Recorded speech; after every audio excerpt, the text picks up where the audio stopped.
হাফিল্লাহ বিন নাহার, দিনের বেলা তুমি আল্লাহকে ইবাদত করো, ওয়ানাম বিল্লাইল, এবং রাত্রিবেলা তুমি ঘুমিয়ে যাও। যত বেশি জাগ্রত থাকবেন তত বেশি গুনাহ হয়।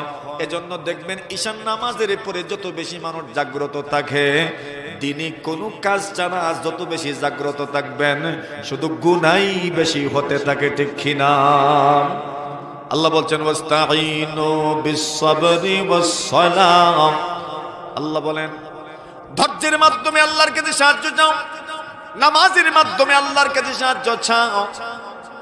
আল্লাহ তাআলা কোরআনে মাজিদের মধ্যে বলেন ওয়ালা তামুতুন্না ইল্লা ওয়া আনতুম মুসলিমুন, মুসলমান না হয়ে মৃত্যুবরণ করো না। উলামায়ে কেরাম বলেন মুসলমান হয়ে মৃত্যুবরণ নিশ্চিত কেমনে হবে? বলছেন সবরের মাধ্যমে। কোন মানুষ যদি সবর করতে পারে, ধৈর্য ধরতে পারে, আস-সাবরু আলা তাআত, নেকির কাজে ধৈর্য ধারণ করলো, নেকির যত আমল আছে, পুণ্যের যত আমল আছে, সবগুলো আমল সে করলো, ধৈর্য ধারণ করলো। নেকির আমল করতে গিয়ে যত কষ্ট আছে সব কষ্ট সে করলো। 2 নম্বর বলছেন আস-সাবরু আলাল মাসাইব, আল্লাহর বান্দা এবং আল্লাহর বান্দি তাদের যে বদদশায় যত ধরনের মুসিবত, যত ধরনের পেরেশানি তাদের জীবনে আসবে, তারা তাদের এই পেরেশানির সময়, মুসিবতের সময় ধৈর্য ধারণ করলো। এরপর বলছেন আস-সাবরু আলাল মাআসি, গুনাহ থেকে বিরত থাকার জন্য আল্লাহর বান্দা কষ্ট করলো। যেই মানুষগুলো গুনাহে অভ্যস্ত হয়ে যায়, ওই মানুষের জন্য গুনাহ থেকে বেঁচে থাকাটা কিন্তু কঠিন বিষয়। কিন্তু আল্লাহর বান্দা আল্লাহকে ভয় করলো, আল্লাহকে সন্তুষ্ট করার জন্য গুনাহ থেকে সে বেঁচে থাকলো, গুনাহমুক্ত জীবন সে গঠন করলো। আল্লাহর বান্দা বলেন কোন মানুষ যদি সবরের গুণে গুণান্বিত হতে পারে, ওই মানুষটা যেন তার অন্তরকে পরিষ্কার করলো, পাক সাফ করলো। ওই মানুষটা মহান আল্লাহ তাআলা যে বলেছেন মুসলমান না হয়ে মৃত্যুবরণ করো না, আল্লাহ তাআলা তাকে মুসলমানই মৃত্যু দান করবেন। সুবহানাল্লাহ। 2 নম্বর বলছেন শুকরের মাধ্যমে, কৃতজ্ঞতার মাধ্যমে সে তার অন্তরকে পাক করলো, সাফ করলো। কিন্তু আজকালকের দুনিয়াতে আমরা বড় অকৃতজ্ঞ, ঠিক না বেঠি? সামান্য একটু মুসিবত যদি আমার জীবনে চলে আসে, দেখবেন আমি আল্লাহ তাআলার এত সব নিয়ামত ভোগ করলাম, ওই নিয়ামতের কথা আমার আর স্মরণই থাকে না, ঠিক না বেঠি? মানুষ তো আসলেই বড় কৃতজ্ঞ। মানুষ নিয়ামতকে স্মরণ করে, কিন্তু নিয়ামত দাতাকে মানুষ স্মরণ করে না। নিয়ামতের কথা তার মনে থাকে, কিন্তু যিনি নিয়ামত দিয়েছেন ওনার কথা স্মরণ থাকে না। মানুষ নিয়ামত পেলে আল্লাহ তাআলার প্রশংসাটাও করে না, এমন অকৃতজ্ঞ। তো আল্লাহর বান্দারা বলছেন কাদ আফলাহা মান যাক্কাহা, যে তার অন্তরকে পাক করলো, সাফ করলো, পরিষ্কার করলো, ওই লোকটা সফল। সে তার অন্তরকে কিভাবে পাক সাফ করলো?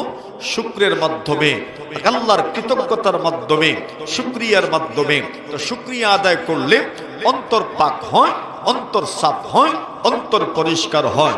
কিন্তু বড় দুর্ভাগ্য, আমরা আল্লাহর নিয়ামত ভোগ করি কিন্তু শুকরিয়া আদায় করি না। কথা বলেন ঠিক না বেটি?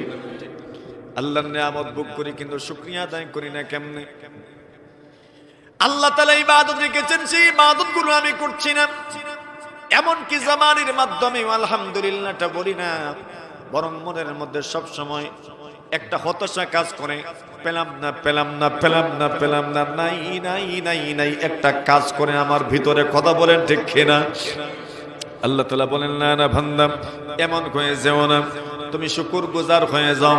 যদি শুকরগুজার হয়ে যেতে পারো, তোমার অন্তর পাক হয়ে যাবে, তোমার অন্তর সাফ হয়ে যাবে। শুকরগুজারির মাধ্যমে তোমার অন্তর যদি পাক সাফ হয়ে যায়, আল্লাহ তাআলা তোমার জন্য কি রেখেছেন? সবচেয়ে বড় আল্লাহ তাআলা তোমার জন্য স্বীকৃতি দিয়েছেন, সফলতার স্বীকৃতি। এরপরের ফায়দা হলো আল্লাহ তোমাকে মুসলমান হিসেবে মৃত্যু দিবেন যদি শুকরগুজার তুমি হয়ে যেতে পারো। আল্লাহ তাআলা অন্যান্য ফায়দার কথা বলছেন, লা ইন শাকারতুম লা আযীদান্নাকুম। আল্লাহ বলেন, হে বান্দা বান্দি আমার, তোমরা যদি শুকরগুজার হয়ে যেতে পারো, কৃতজ্ঞতা যদি আদায় করতে পারো, শুকরগুজার যদি হয়ে যেতে পারো, লা ইন শাকারতুম লা আযীদান্নাকুম। আল্লাহ বলেন তোমরা যদি কৃতজ্ঞতা আদায় করতে পারো, আল্লাহ তাআলা তোমাদেরকে যা নিয়ামত দিয়েছেন তা আল্লাহ আরো বৃদ্ধি করে দিবেন, বাড়ায়া দেবেন। ওয়ালা ইন কাফারতুম, আর যদি তোমরা অকৃতজ্ঞ হয়ে যাও, আল্লাহ বলছেন ইন্না আযাবি লাশাদীদ, আল্লাহ বলেন জেনে রাখো আমার আযাব বড় ভয়ঙ্কর, আমার আযাব বড় কঠিন, আমার আযাব বড় শক্ত আযাব। তাহলে বলছেন মানুষ তার অন্তরকে পরিষ্কার করলো, পাক সাফ করলো শুকরের মাধ্যমে। 3 নম্বর হলো মানুষ তার অন্তরকে পরিষ্কার করলো কানাতের মাধ্যমে, অল্পে তুষ্টির মাধ্যমে। অল্প পেলে আপনি সন্তুষ্ট হয়ে যাবেন, অল্প তুষ্টির মাধ্যমে। অল্পে যখন মানুষ তুষ্ট হয়ে যাবে তার অন্তরটা পরিষ্কার হয়ে যাবে। কিন্তু আমাদের সমস্যাটা হলো আল্লাহ যা দেন তাই যেন আমাদের কাছে কম মনে হয়, ঠিক কিনা? আল্লাহ যাই দেন তাই যেন আমাদের কাছে কম মনে হয়। অথচ আল্লাহ বলছেন যে তুমি তোমার অন্তরকে পরিষ্কার করো। কিভাবে? বলে কানাতের মাধ্যমে, অল্পে তুষ্টির মাধ্যমে। যা তোমাকে দেওয়া হয়েছে এর উপর তুমি সন্তুষ্ট হয়ে যাও। একজন মানুষ যদি অল্পে তুষ্ট থাকে তাহলে বোঝা যায় যে ওই লোকটা আল্লাহকে ভয় করে, তার অন্তর পরিষ্কার, তার অন্তর পরিচ্ছন্ন, তার অন্তরটা পাক, তার অন্তরটা সাফ। কেন? সে আল্লাহ তাআলাকে ভয় করে। এর পরিচয় কি? সে আল্লাহকে যে ভয় করে এর পরিচয় হইল সে অল্পে তুষ্ট থাকে। এজন্য আল্লাহর এক বান্দা আলী রাদিয়াল্লাহু তাআলা আনহু তাকওয়ার পরিচয় দিয়েছেন। তাকওয়া কার নাম? তাকওয়ার নাম হচ্ছে 4 জিনিসের। 1 নম্বর হচ্ছে আল খাউফু মিনাল জালিল, আল্লাহকে ভয় করা। 2 নম্বর ওয়াল আমালু বিত-তানজিল, কোরআন সুন্নাহর উপর আমল করা। 3 নম্বর বলছেন যে কোন মানুষ আল্লাহকে ভয় করে এটার প্রমাণ হলো আল কানাআতু বিল কালিল, অল্পে তুষ্ট থাকা। আর 4 নম্বর হচ্ছে ওয়াল ইস্তিআদাদু লিয়াউমির রাহিল, কিয়ামতের দিনের জন্য, সেই কঠিন দিনের জন্য, মহাপ্রলয়ের দিনের জন্য, যেদিন মানুষের কোনো বন্ধু তার কাজে আসবে না, কেউ সুপারিশ করতে পারবে না, যেদিন মানুষের সম্পদ তার কোনো কাজে আসবে না, যেদিন মানুষের ক্ষমতা তার কোনো কাজে আসবে না, যেদিন মানুষের সালতানাত তার ক্ষমতা তার কোনো কাজে আসবে না। আল্লাহ তাআলা সেই দিন আপনার যে প্রস্তুতি আছে, এই প্রস্তুতি যদি কেউ দুনিয়ায় থাকতে নিতে পারে, এটার দ্বারা প্রমাণ হবে তার ভিতরে আল্লাহর ভয় আছে। তো অল্পে তুষ্ট থাকা, আল কানাআ, এটা মানুষের অন্তর পরিষ্কার হওয়ার, পাকসাফ হওয়ার একটা মাধ্যম, অল্পে তুষ্ট থাকা। কিন্তু এটা আমাদের পক্ষে সম্ভবই হয় না। কথা কোন ঠিক না? ঠিক। আসসালামু আলাইকুম ওয়া রাহমাতুল্লাহি ওয়া বারাকাতুহু।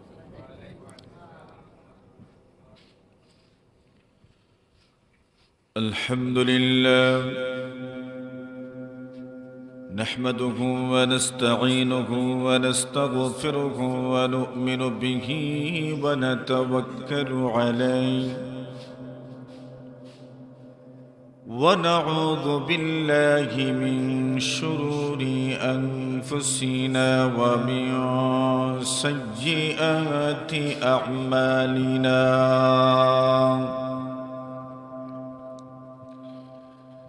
من يهده الله فلا مضل له ومن يضلله فلا هادي له وأشهد أن لا إله إلا الله وحده لا شريك له وأشهد أن سيدنا وسندنا وحبيبنا وحبيب ربنا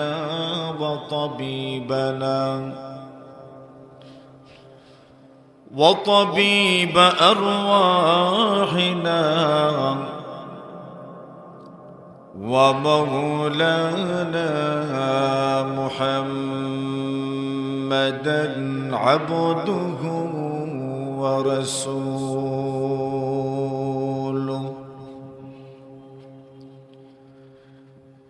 الذي أرسله الله تعالى إلى كافة الناس بشيرا ونذيرا وداعيا إلى الله بإذنه وسراجا منيرا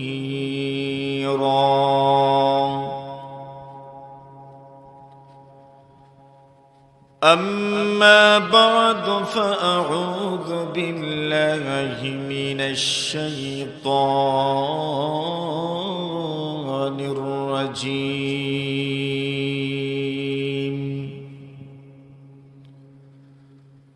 بسم الله الرحمن الرحيم محمد رسول الله والذين معه أشداء على الكفار رحماء بينهم تراهم ركعا سجدا يبتغون فضلا من الله ورضوانا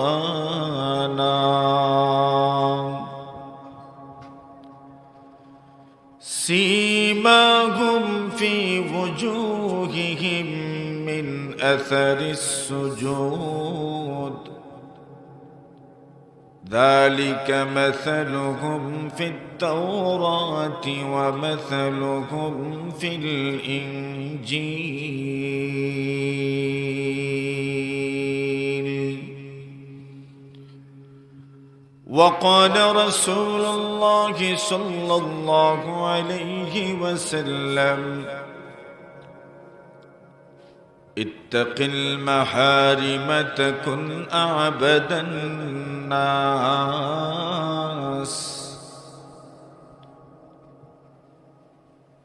آمنت بالله صدق الله مولانا العظيم وصدق رسوله النبي الكريم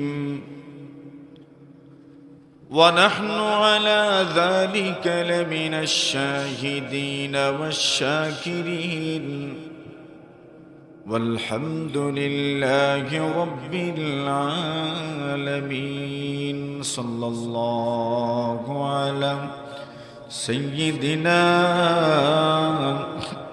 ومولانا محمد وعلى آله وأصحابه وسلم صلى الله على سيدنا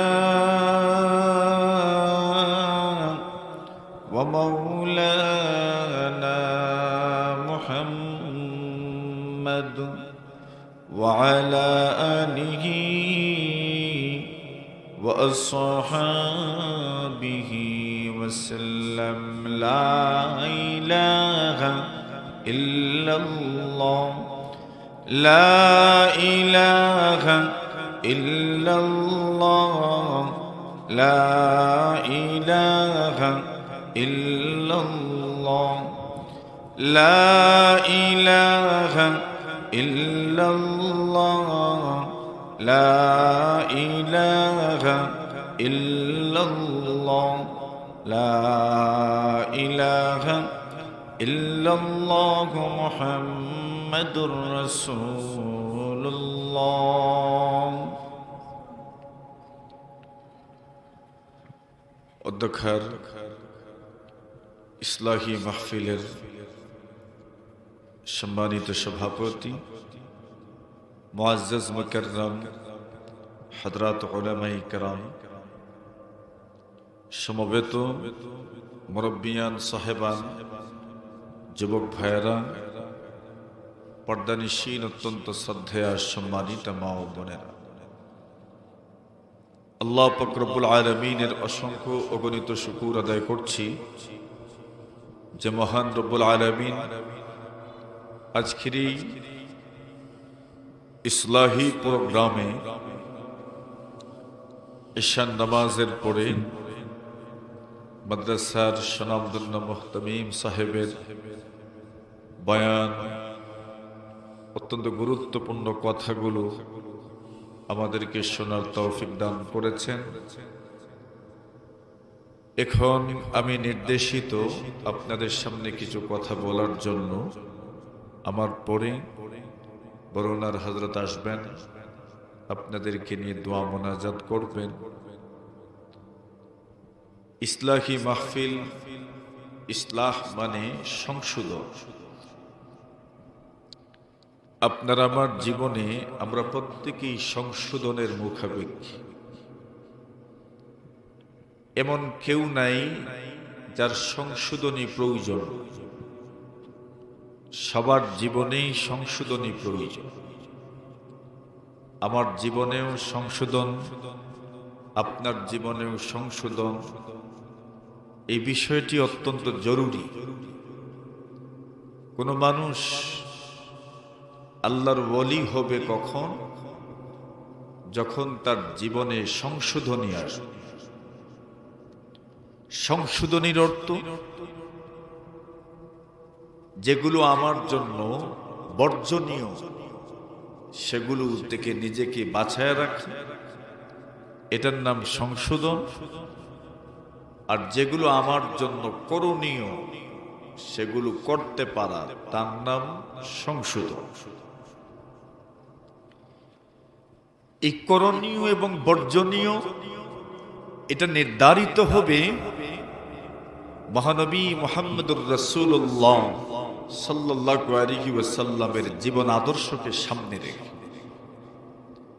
রাসূল আকরাম সাল্লাল্লাহু আলাইহি ওয়াসাল্লাম আমাদের সামনে কোরআন এবং সুন্নত রেখে গেছেন।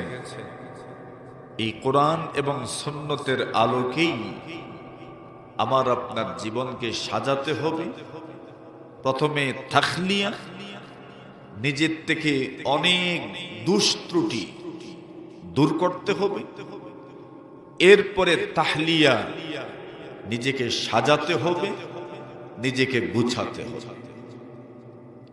প্রথমেই কিন্তু মানুষ শরীরে সুগন্ধিযুক্ত তেল লাগায় না, প্রথমে কিন্তু সাবান লাগায়। ঠিক না বেঠিক? আরে সাবান দ্বারা তো প্রথমে শরীরটাকে খুব ভালো করে ধলা দে, পরিষ্কার করে, এরপরে সুগন্ধিযুক্ত তেল কেউ লাগায়। গোসল না করে কেউ কি শরীরে তেল লাগায়? তেল লাগায়। এই জন্য তাখলিয়া, প্রথমে নিজেকে কিছু দোষ ত্রুটি থেকে বাঁচানো, মুক্ত করা। শরীয়তের দুটি আমল বড় গুরুত্বপূর্ণ। দুটি আমলের একটা আমল হচ্ছে আল্লাহ তাআলার জিকির, আর আরেকটা আমল হচ্ছে ইস্তেগফার। জিকিরের আমল এবং ইস্তেগফারের আমল মানুষের জীবন গঠনে অত্যন্ত জরুরি দুটি আমল। এই দুটি আমলের মধ্যে সবচেয়ে বেশি প্রয়োজন কোন আমলে? জিক্রের নাকি ইস্তেগফারের? এই প্রশ্ন যুগের শ্রেষ্ঠ মুহাদ্দিস, যুগের শ্রেষ্ঠ আল্লাহর ওলি হাসান বসরি রহমতুল্লাহ আলাইহিকে কেউ প্রশ্ন করেছিল যে হযরত, ইস্তেগফার এবং যিকরুল্লাহ, আল্লাহর জিক্রের মধ্যে আমার জন্য অতীব জরুরি আমল কোনটা? তো হযরত এর জবাব দিলেন, মনে করো একটা সাদা কাপড়, ওই কাপড় যদি ময়লা যুক্ত হয়ে যায়, তবে বলেন ওই ময়লা যুক্ত কাপড়ের জন্য খুশবু বেশি প্রয়োজন সুগন্ধি বেশি প্রয়োজন নাকি ডিটারজেন্ট পাউডার প্রয়োজন? কোনটা? কেন? এটাকে পরিষ্কার করতে। তো যেরকম ময়লাযুক্ত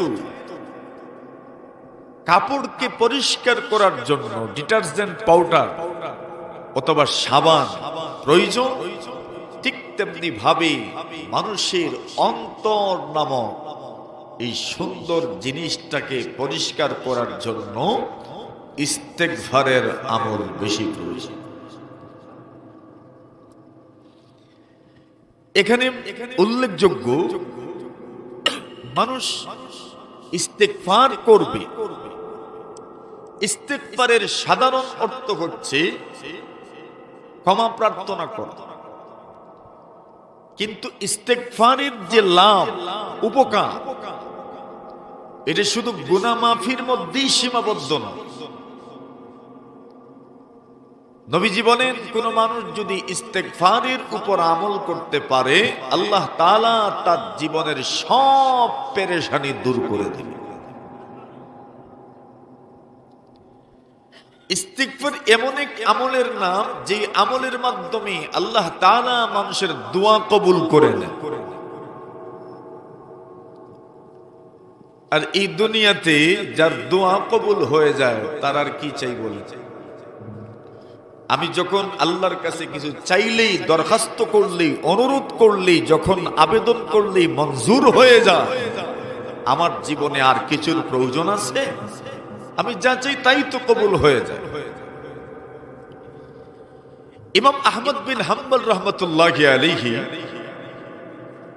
যুগের শ্রেষ্ঠ মুহাদ্দিস, যিনি তার জীবদ্দশায় যখন নজরবন্দি ছিলেন, তখনও হাদিসের খেদমত আঞ্জাম দিয়েছেন। বাকি ইবনে মাখলাদ রাহমাতুল্লাহি আলাইহি বলেন, আমি সুদূর স্পেন থেকে বাগদাদ গিয়েছি ইমাম আহমদ বিন হাম্বলের কাছ থেকে হাদিস পড়ার জন্য। কোন জায়গা থেকে আসছেন? স্পেন থেকে, ইউরোপ থেকে। আমি এসেছি মধ্যপ্রাচ্যে, বাগদাদে। উদ্দেশ্য ছিল আহমদ বিন হাম্বলের কাছ থেকে আমি হাদিস শিখব। সুবহানাল্লাহ বলেন। হাদিসের কি তৃষ্ণা ছিল, কি পিপাসা ছিল! বাকি ইবনে মাখলাদ বলেন, আমি যখন বাগদাদ আসলাম, আসার পরে জানতে পারলাম আহমদ বিন হাম্বল নজরবন্দি, উনি হাদিস পড়াতে পারবেন। আমরা যে ইসলাহি মাহফিলে বসেছি, উনি এইভাবে ইসলাহি মাহফিলে বয়ান করতে পারবেন, তাফসীর পড়াতে পারবেন না, হাদিস পড়াতে পারবেন না। বাকি ইবনে মাখলাদ রাহিমাহুল্লাহ তাআলা বলেন, আমার মনটা দুর্বল হয়ে গেল, আমার মনটা ছোট হয়ে গেল। যার কাছ থেকে হাদিস পড়ার জন্য এত দূর থেকে আগ্রহের সাথে আসলাম, উনি নাকি হাদিস পড়াতে পারবেন না, উনি নাকি হাদিস পড়াবেন না, ওনার ব্যাপারে রেস্ট্রিকশন দেয়া আছে। হাদিসের দর্শে বসবেন না, তাফসীরের দর্শে বসবেন না, তিনি মাহফিলে উনি কথা বলতে পারবেন না। আল্লাহর বান্দা বলেন, আমার মনটা দুর্বল হয়ে গেল। যার কাছ থেকে রাসূলুল্লাহ সাল্লাল্লাহু আলাইহি ওয়াসাল্লামের হাদিস পড়ার জন্য আসলাম, আল্লাহর নবীর হাদিস এমনিতেই এর সাথে উম্মতের গভীর একটা সম্পর্ক আছে। উম্মতের সবচেয়ে আবেগের বিষয় হচ্ছে রাসূল আর নবীজির হাদিস, নবীজির কথা। এর চাইতে আবেগ গণ আর কিছু হতে পারে না। ইমাম আহমদ বিন হাম্বল নজরবন্দি পড়াতে পারেন না।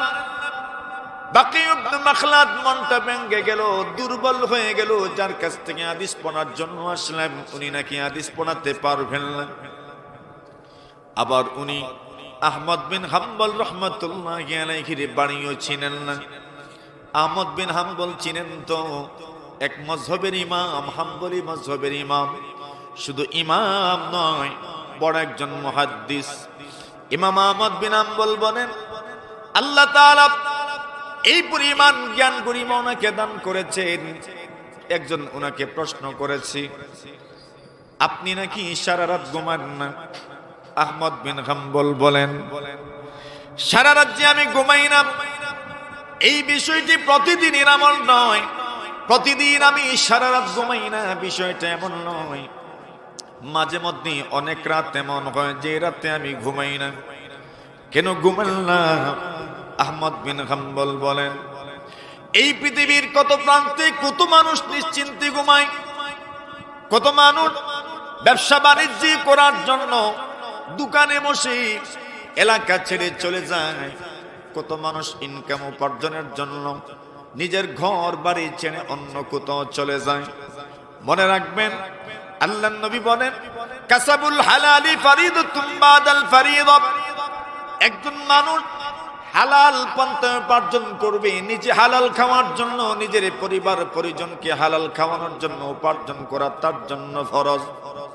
নবীজি বলেন, কোন মানুষ যদি হালাল উপার্জন করার জন্য তার ঘর থেকে বের হয়, আল্লাহর রাসূল সাল্লাল্লাহু আলাইহি ওয়াসাল্লাম বলেন, যতক্ষণ পর্যন্ত ওই লোকটা হালাল উপার্জনের জন্য বাহিরে থাকবে, আল্লাহর নবীজি বলেন, ততক্ষণ পর্যন্ত সে যেন মহান আল্লাহর রাস্তায় আছে। একজন মানুষ হালাল উপার্জনের জন্য ঘর ছাড়লো, বাড়ি ছাড়লো, পরিবার পরিজন ছেড়ে অন্য কোথাও চলে গেল। কত মানুষ কৃষি কাজে কাতে সময় ব্যয় করে, ওই মানুষগুলো কোরআন সুন্নাহ নিয়ে গাটাগাটি করতে পারে না, গবেষণা করতে পারে না। কোরআন হাদিস পড়ার সময় তার নাই, কিতাব পড়ার সময় তার নাই। এই মানুষগুলো তার দৈনন্দিন জীবনে বিভিন্ন মাসআলা মাসাইলের সম্মুখীন হয়। ওই মানুষটা তো কোরআন এবং সুন্নাহ থেকে, কিতাব থেকে মাসআলা বের করতে পারবে না। ইমাম আহমদ বলেন, ওই মানুষগুলো যখন মাসআলার সমস্যায় পড়বে, তাদেরকে সমাধান দেওয়ার জন্য আমি অনেক রাত ঘুমাইতে পারি না। অনেক রাত এমন চলে যায় আমি ঘুমাই না। কেন? আমি কোরআন সুন্নাহ গবেষণা করি, আল্লাহর হাবিব সাল্লাল্লাহু আলাইহি ওয়াসাল্লামের হাদিস গবেষণা করি, মাসআলাগুলো সুন্দরভাবে উম্মতের সামনে পেশ করি।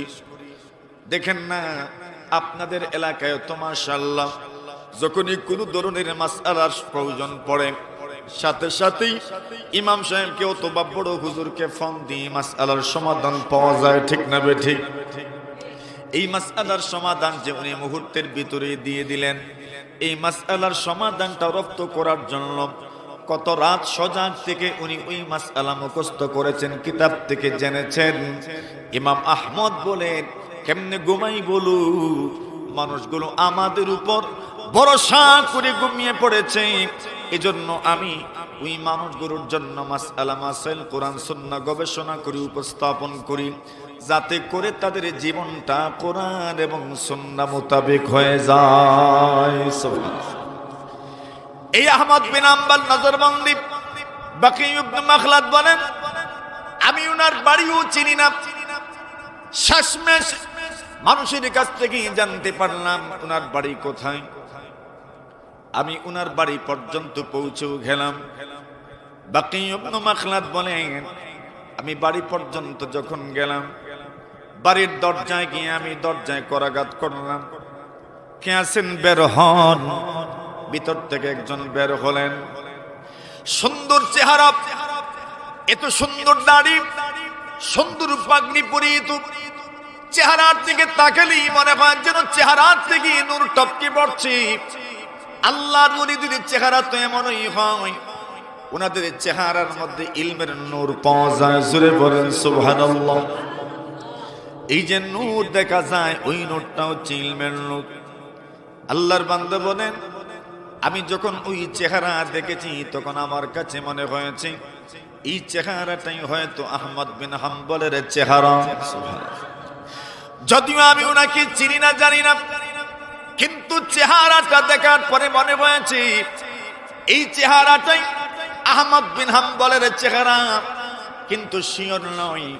এই জন্য প্রশ্ন করলাম, এই বাড়িটাকে আহমদ বিন হাম্বলের?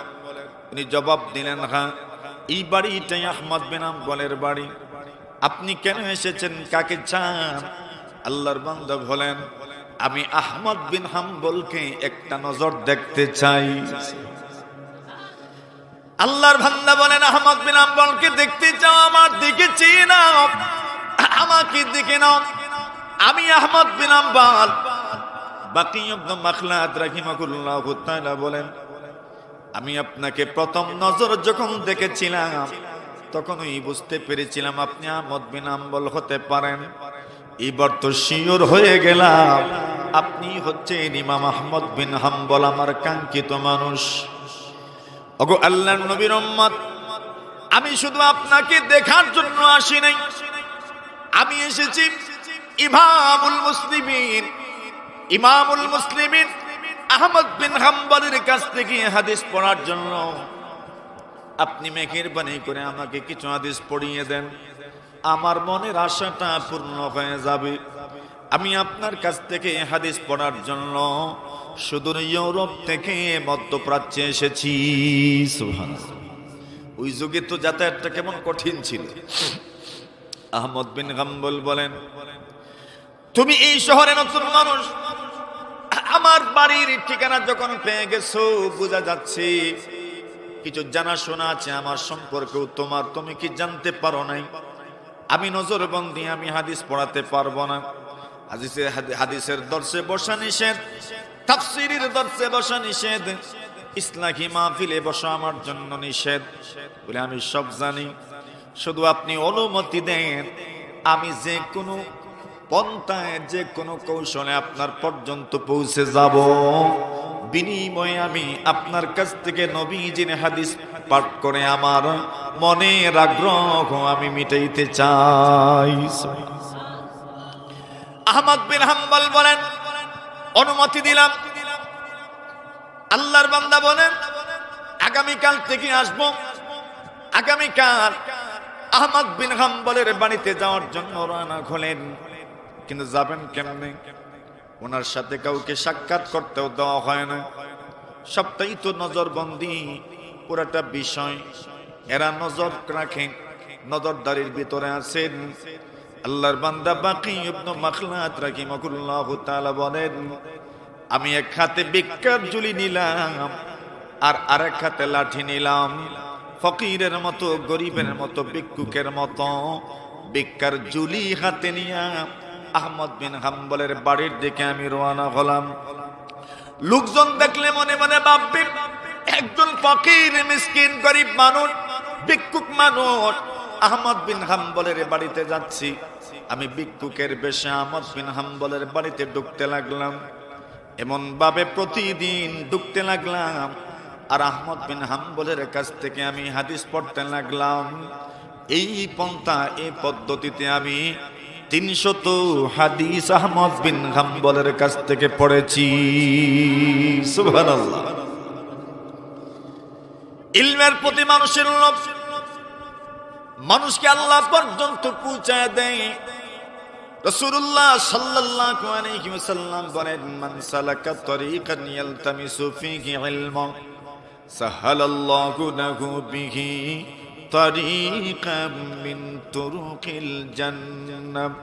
নবীজি বলেন, কোন মানুষ যদি ইলম অর্জনের জন্য আল্লাহর পথে বের হয়, ইলম অর্জনের রাস্তায় যদি কেউ বের হয়ে যায়, নবীজি বলেন তার ওই পথটাই তাকে মহান আল্লাহর জান্নাত পর্যন্ত পৌঁছায় দেয়।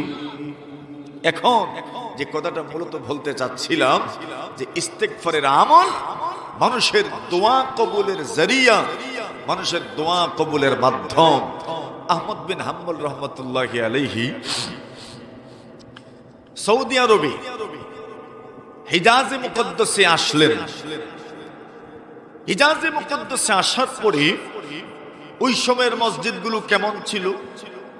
ইমাম আহমদ বিন হাম্বলের যুগের মসজিদ তা তো বুঝেনি। তো মসজিদ, উনি দূরের মুসাফির মানুষ, এসেছেন হিজাজে মুকদ্দাসে, অনেক দূরের রাস্তা। রাত্রি যাপন করবেন কোথায়? আল্লাহর ঘর মসজিদেই টাই নিলেন, কিন্তু এলাকার লোকজন ওনাকে চিনেন না, জানেন না, এজন্য বললেন আপনি মসজিদে থাকতে পারবেন না। ইমাম আহমদ বিন হাম্বল আর তর্ক করতে গেলেন না, উনি মসজিদ থেকে বের হয়ে গেলেন। আর গিয়ে একজন রুটি বিক্রেতা মানুষ, যে রুটি বানায় আর রুটি বিক্রি করে, সেই রুটি বিক্রেতার দোকানে গিয়ে বসলেন। এখন রুটি বিক্রেতা মানুষ রুটি তৈরি করছে, বানাচ্ছে, আর তার জবান দ্বারা কি যেন পড়ছে। সুবহানাল্লাহ বলে। রাসূলুল্লাহ সাল্লাল্লাহু আলাইহি ওয়াসাল্লামের আমল কেমন ছিল? কানা রাসূলুল্লাহ সাল্লাল্লাহু আলাইহি ওয়াসাল্লাম ইয়াযকুরুল্লাহ আলা কুল্লি আহইয়ানি। নবীজির আমল ছিল প্রতিটি মুহূর্তে আল্লাহর পয়গম্বর আল্লাহর জিকির করতেন, প্রতিটি মুহূর্তেই যেন আল্লাহর জিকির করতেন, প্রতিটি মুহূর্তেই যেন আল্লাহ তাআলার জিকির করতেন। রাসূলুল্লাহ সাল্লাল্লাহু আলাইহি ওয়াসাল্লাম এমনকি বাইতুল খানায় যখন, পেশাবখানায় যখন ঢুকতেন, পেশাবখানায় ঢুকার পরে তো আল্লাহর জিকির আর জবান দ্বারা করা যায় না, যায় করা যায় না। এজন্য বলছেন আপনি যখন পেশাবখানায় ঢুকবেন তখন পেশাবখানায় ঢোকার আগেই দোয়া পড়ে নেবেন। হাদিস শরীফের মধ্যে যে দোয়া আছে, আল্লাহুম্মা ইন্নী আউযু বিকা মিনাল খুবসি ওয়াল খাবাইস, পড়িনি আমরা? হ্যাঁ, সবাই পড়েননি? পড়িয়েন, এটা বড় গুরুত্বপূর্ণ আমল। এই সমাজে শয়তানি যত ওয়াসওয়াসা, কুমন্ত্রণা, যার কারণে মানুষ গুনাহ করে, শুবহাত, সন্দেহ, বদ ধারণা, এই সবগুলো শয়তানের সৃষ্টি। শয়তান মানুষের দিলে কুধারণা তৈরি করে, সন্দেহ তৈরি করে, মানুষের দিলের ভিতরে কুমন্ত্রণা ঢেলে দেয়। আর এগুলোর সবচেয়ে বড় কাউন্টার কেন্দ্র হচ্ছে পেশাবখানা, টয়লেট। কেন নবীজি বলেন ইন্না হাযিহিল হুশুশা মুহতাদারা, আল্লাহর হাবিব বলেন সাহাবীরা আমার, এই বাথরুমগুলোতে শয়তান এবং জিন্নাত সব সময় উপস্থিত থাকে। শুধু উপস্থিত থাকে এমন নয়, হাদিস শরীফের মধ্যে আসে রাসূলুল্লাহ সাল্লাল্লাহু আলাইহি ওয়াসাল্লাম বলেন ওয়া ইন্নাশ শায়াতিন লাতালাবু মিন আওরাতি বানি আদম। আল্লাহর হাবিব বলেন উম্মত, শয়তান এবং জিন্নাত যারা পেশাবখানা, টয়লেট, বাথরুমের মধ্যে বসে থাকে, ওই খবিস জিন্নাত এবং শয়তান মানুষের লজ্জাস্থান নিয়ে খেলাধুলা করে। নবীজির কথা সত্য না মিথ্যা বলেন? নবীজি বলছেন এরা আদম সন্তানের লজ্জাস্থান নিয়ে খেলাধুলা করে। এখন বাঁচতেন কেমনে বলে? এই পৃথিবীর মধ্যে যত মাখলুক আছে, এই মখলুকের মধ্যে এক মখলুক হচ্ছে মানুষ, প্রসিদ্ধ। আরেক মখলুকের নাম হচ্ছে ফেরেশতা, আরেক ধরনের মখলুকের নাম হচ্ছে জিন্নাত। কয়টা হইছে? মানুষ, ফেরেশতা আর জিন্নাত। মানুষ মাটির তৈরি, ফেরেশতা নূরের তৈরি, জিন্নাত আগুনের তৈরি। কিসের তৈরি? এই দুনিয়াতে সবচেয়ে গাঢ় জিনিস মাটি, আর মানুষ এটার তৈরি। এই জন্য মানুষের শরীরে আপনি যত ঘষা দিবেন কি বের হন? ওইটা মাটি, ওই বের হন। আর ফেরেশতা নূরের তৈরি, সবচেয়ে পাতলা জিনিস, সবচেয়ে সূক্ষ্ম জিনিসের তৈরি ফেরেশতা। আর জিন্নাত আগুনের তৈরি, আগুন মাটির চেয়ে পাতলা কিন্তু নূরের চাইতে একটু গাঢ়। যে মখলুক যত গাঢ় জিনিসের তৈরি, এই মখলুক তার চাইতে পাতলা জিনিসের তৈরি মখলুককে চোখে দেখে না। এজন্য মানুষ জিন্নাতও দেখে না, মানুষ ফেরেশতাও দেখে না। কথা বুঝে আসছে? আর জিন্নাত মানুষকে দেখে, তো ফিরিস্তা দেখতে পারে, কিন্তু ফিরিস্তা নূরের তৈরি, তার চাইতে পাতলা জিনিসের তৈরি। আর ফিরিস্তারা জিন্নাতকেও দেখে, মানুষকেও দেখে। এখন নবীজি বলেন ইন্না হাযিহিল হুশুশা মুহতাদারা, এই যে বাইতুল খালা বাথরুম গুলো শয়তান এবং জিন্নাতের কাউন্টার, এদের অবস্থানের রুম। আল্লাহর হাবিব বলেন শয়তান এবং জিন্নাত আদম সন্তানের লজ্জাস্থান নিয়ে খেলাধুলা শুরু করে দেয়। আল্লাহর হাবিব বলেন এবার শয়তান আর জিন্নাত থেকে তুমি তোমার লজ্জাস্থানকে বাঁচাইবা কেমনে? নবীজি বলেন সাহাবীরা আমার, শয়তান এবং জিন্নাত থেকে পর্দা করবেন কিভাবে?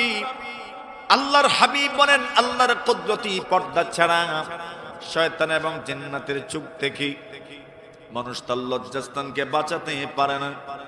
নবীজি বলেন সাতরুমা বাইনা আয়ুনিল জিন্নি ওয়া আওরাতি বনি আদম আইয়াকুলা ইযা দাখালাল খালা ক্বালা আল্লাহুম্মা ইন্নী আউযু বিকা মিনাল খুবুসি ওয়াল। আল্লাহর হাবিব বলেন সাহাবীরা আমার, সাতরুমা বাইনা আয়ুনিল জিন্নি ওয়া আওরাতি বনি আদম, জিন্নাতের চোখ থেকে আদম সন্তানের লজ্জাস্থানের মধ্যখানে পর্দা করার জন্য একমাত্র ব্যবস্থা হলো ওই দোয়া পাঠ করা, আল্লাহুম্মা ইন্নী আউযু বিকা মিনাল খুবসি ওয়াল খাবাইস। এই দোয়া যদি কেউ পড়ে নিতে পারেন, শয়তান জিন্নাত তার ওই মানুষকে দেখে না। সুবহানাল্লাহ। এজন্য কুমন্ত্রণা দিতে পারে না, কুধারণা সৃষ্টি করতে পারে না, তার অন্তরে সন্দেহ ঢুকাইতে পারে না। এজন্য বলছেন বাথরুমে যখন ঢুকবেন, ঢুকার নিয়ত করবেন, এর আগেই আপনি দোয়া পড়ে নেবেন। আর বাথরুম যদি আপনার টয়লেট অনেকগুলো বানানো থাকে, তাহলে ওই এলাকায় ঢুকার আগেই এই দোয়াটা আপনি পড়ে নেবেন। রাসূলুল্লাহ এবং আমরা দোয়া যে বাইতুল খালায় প্রবেশ করার পরে, টয়লেটে বাথরুমে প্রবেশ করার পরে জিকির বন্ধ থাকে, এজন্য বের হওয়ার সময় আমরা কি পড়ি? গুফরানাকাল হামদুলিল্লাহিল্লাযী আযহাবা আন্নিল আযা ওয়া আফানি। পড়েননি? ওটা খুব বেশি পড়া হয় না, প্রথমটা ঠিক আছে। গুফরানাকাল হামদুলিল্লাহিল্লাযী আযহাবা আন্নিল আযা ওয়া আফানি। নবীজি দোয়া করেন আল্লাহ গুফরানাকা, আপনার মাগফিরাত চাই, আপনার কাছ থেকে ক্ষমা চাই। যদি এর অর্থ শুকরান লাকা, আপনার কৃতজ্ঞতা আদায় করছি, তো গুফরানাকার এক অর্থ তো হলো আপনার কাছে ক্ষমা চাই। মানে কি? আমি যে এতক্ষণ পর্যন্ত জিহ্বা দ্বারা, জবান দ্বারা, মুখ দ্বারা আপনার জিকির করতে পারলাম না, এজন্য আমি আপনার কাছে ক্ষমা প্রার্থনা করছি। সুবহানাল্লাহ। এভাবে আল্লাহর রাসূল আল্লাহর জিকির করতেন। যে কথাটা বলছিলাম, ইস্তেগফার এমন গুরুত্বপূর্ণ একটা আমল। রাসূল আকরাম সাল্লাল্লাহু আলাইহি ওয়াসাল্লাম বলেন, কোন মানুষ যদি ইস্তেগফারকে তার জীবনের অত্যন্ত গুরুত্বপূর্ণ আমল হিসাবে সে যদি গণ্য করতে পারে, আবশ্যক করে নেয়, আল্লাহর হাবিব বলছেন তার সব পেরেশানি আল্লাহ দূর করবেন, সাথে সাথে দোয়া কবুল যে হয়, সেই কথাটা আমি বোঝাতে চাচ্ছিলাম। আহমদ বিন হাম্বল রাহমাতুল্লাহি আলাইহি এবার ওই রুটি বিক্রেতার দোকানে যখন প্রবেশ করলেন, লক্ষ্য করে দেখেন এই রুটি বিক্রেতা আল্লাহর বান্দা মুখ দ্বারা, জবান দ্বারা আল্লাহর জিকির করতেই আছে। ইমাম আহমদ বিন হাম্বল রাহিমাহুল্লাহু তাআলা এবার লোকটার কাছে গেলেন, শুনতে চান কি পড়ে, কি পড়ে মনোযোগ দিয়ে শুনতে চান। একজন ব্যবসায়ী মানুষ, কারিগর মানুষ, সুযোগ পেলে আল্লাহর জিকির পড়েন, জবান নড়ে, ঠোঁট নড়ে, কি পড়ে শোনার দরকার। একজন মজদুর মানুষ, শ্রমিক মানুষ, কারিগর মানুষ, বিক্রেতা মানুষ, দুনিয়াদার মানুষ যাদেরকে আমরা বলি, কিন্তু ওই লোকটা তো আসলে দুনিয়াদার নয়, তার দুনিয়াদারিটাও তার দিনদারিতে পরিণত হয়ে গেছে। সুবহানাল্লাহ। আল্লাহর বান্দা আস্তে আস্তে তার কাছে গেলেন। এবার শোনেন, ওই লোকটা মনে মনে পড়ছে আস্তাগফিরুল্লাহ, আস্তাগফিরুল্লাহ, আস্তাগফিরুল্লাহ। আমি আল্লাহর কাছে ক্ষমা প্রার্থনা করছি, আমি আল্লাহর কাছে ক্ষমা প্রার্থনা করি, আল্লাহ আমাকে মাফ করে দিন, আমাকে মাফ করে দিন, আমাকে মাফ করে দেন, আমাকে মাফ করে দেন। ইমাম আহমদ বিন হাম্বল রাহিমাহুল্লাহ তাআলা বলেন, আমি ওই লোকটাকে প্রশ্ন করলাম, আল্লাহর ওলি গো, আমি আসার পর থেকেই লক্ষ্য করছি আপনার দুইটা ঠোঁট নড়তে আছে। আমি শুনতে পেলাম আপনি আস্তাগফিরুল্লাহর উপর আমল করছেন, ইস্তিগফারের উপর আমল করছেন। জিজ্ঞাসা করেন, এই আমলের মধ্যে আপনি কি পেয়েছেন যে আমলটা আপনি ছাড়েন না? আল্লাহর বান্দা বলেন, এই আমলের মাধ্যমে আমার জীবনের যত চাওয়া পাওয়া ছিল, সবগুলো চাওয়া পাওয়া আমার আল্লাহর কাছ থেকে আমি এই আমলের মাধ্যমে আদায় করে নিয়েছি। কিসের মাধ্যমে? ইস্তিগফারের মাধ্যমে। আমি ইস্তিগফারের মাধ্যমে আমার রবের কাছে আমার যত চাওয়া পাওয়া ছিল, সব চাওয়া পাওয়া আদায় করে নিয়েছি ইস্তিগফারের আমলের মাধ্যমে। ইমাম আহমদ বিন হাম্বল বলেন, সবগুলো পেয়ে গেছো। আল্লাহর বান্দা বলেন, আল্লাহর ওলি গো, আপনি মুসাফির মানুষ, আপনাকে আমি এতে পূর্বে কোনোদিন দেখি নাই, আপনাকে চিনিও না, জানিও না, আপনার কাছে আমি কোনো কিছুই গোপন করব না, এমন কথা আমাকে আজ পর্যন্ত কেউ প্রশ্ন করেও নাই, আর আমি উত্তর দেওয়ার জন্য বাধ্য ছিলাম না, এমন পরিস্থিতি সৃষ্টি হয় নাই, কিন্তু আপনি আমাকে প্রশ্ন করেছেন, এজন্য আমি আপনার প্রশ্নের উত্তর দিচ্ছি। আমি যতগুলো দোয়া করেছি সবগুলো দোয়া কবুল হয়েছে, শুধু একটা দোয়া এখনো কবুল হয় নাই। কয়টা কয়টা বাকি আছে? একটা বাকি। ইমাম আহমদ বিন হাম্বল অত্যন্ত আগ্রহ নিয়ে জানতে চাইলেন, সবগুলো দোয়া কবুল হয়েছে, একটা দোয়া কবুল হয় নাই, ওই দোয়াটা কি? ইমাম আহমদ বিন হাম্বলকে লোকটা বলেন, আমি আল্লাহর কাছে দোয়া করেছিলাম, মালিক আমাকে সচক্ষে ইমাম আহমদ বিন হাম্বলকে দেখায়া দিয়েন। জোরে বলেন। আমি আল্লাহর কাছে দোয়া করেছিলাম, আল্লাহ আমি যেন নিজের চোখে আহমদ বিন হাম্বলকে দেখতে পারি। দেখেন মনের তামান্না, মনের আকাঙ্ক্ষা, মনের চাহিদাটা কেমন। আমি আহমদ বিন হাম্বলকে দেখব, বড় আলেম, যুগের শ্রেষ্ঠ আলেম, একজন ইমাম, ইমামুল মুহাদ্দিসিন, ইমামুল মুফাসসিরিন, ইমামুল মুসলিমিন। এই মানুষটাকে আমি আমার নিজের চোখে দেখতে চাই। আল্লাহর বান্দা রুটি বিক্রেতা বলেন, ওই দোয়াটা এখনো কবুল হয় নাই। সুবহানাল্লাহ। আহমদ বিন হাম্বল বলেন, ওই দোয়ার অপূরণ থাকে নাই, এই দোয়াটাও এই মুহূর্তে কবুল হয়ে গেছে। কেমনে? বলে, তুমি যে আহমদ বিন হাম্বলকে দেখতে চাও, সেই আহমদ বিন হাম্বল আমারই নাম।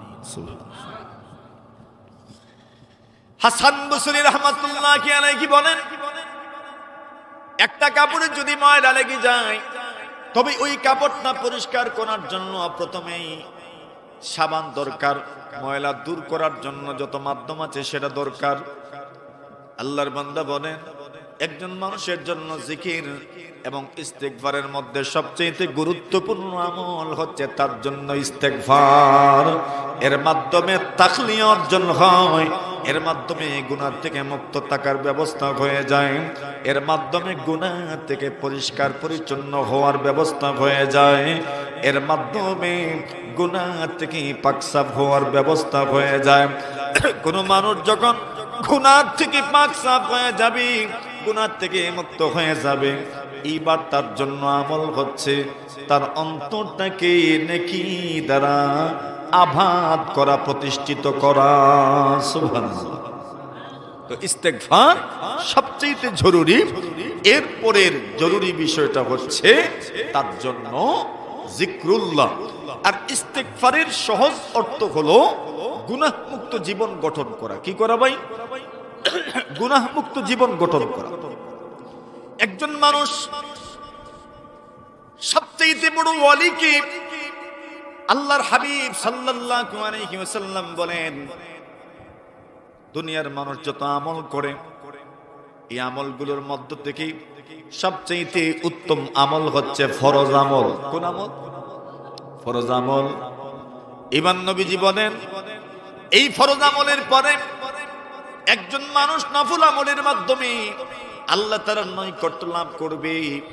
বেশি বেশি নফল আমলের মাধ্যমে সে তার রবের সাথে সুসম্পর্ক তৈরি করবে।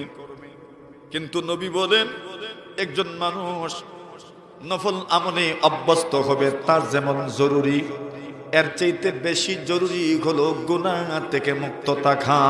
সুবহানাল্লাহ। গুনাহ থেকে কি থাকা? মুক্ত থাকা। এজন্য আল্লাহর হাবিব সাল্লাল্লাহু আলাইহি ওয়াসাল্লাম বক্তব্য দিচ্ছেন, বয়ান করছেন, এমন সময় হঠাৎ করে রাসূল উপস্থিত সাহাবায়ে কেরামদেরকে সম্বোধন করে বলেন, মাইয়া খুযুনি হাউলাইল কালিমাত ফায়ামালু বিহিন্না আও ইউআল্লিমু মান ইয়ামালু বিহিন্না। সাহাবীদেরকে সম্বোধন করে বলেন, সাহাবীরা আমার, কে আছো তোমাদের মধ্যে এমন, আমি তোমাদেরকে এমন কিছু কথা বলবো, কে আছো সেই কথাগুলো তুমি নিজে মুখস্থ করবে, নিজে আমল করবে, অন্য পর্যন্ত পৌঁছায় দিবি। আল্লাহর হাবিবের সাহাবী আবু হুরায়রা রাদিয়াল্লাহু তাআলা আনহু হাত উঁচু করে বললেন, ইয়া রাসূলুল্লাহ, ইয়া হাবিবাল্লাহ, আল্লাহর নবী গো, আপনি যা বলবেন তা আমি মুখস্থ করব, নিজে আমল করব। যারা উপস্থিত হতে পারে না ওই মানুষগুলো পর্যন্ত এই কথাগুলো আমি আমার জিম্মাদারিতে পৌঁছা দিব। সুবহানাল্লাহ।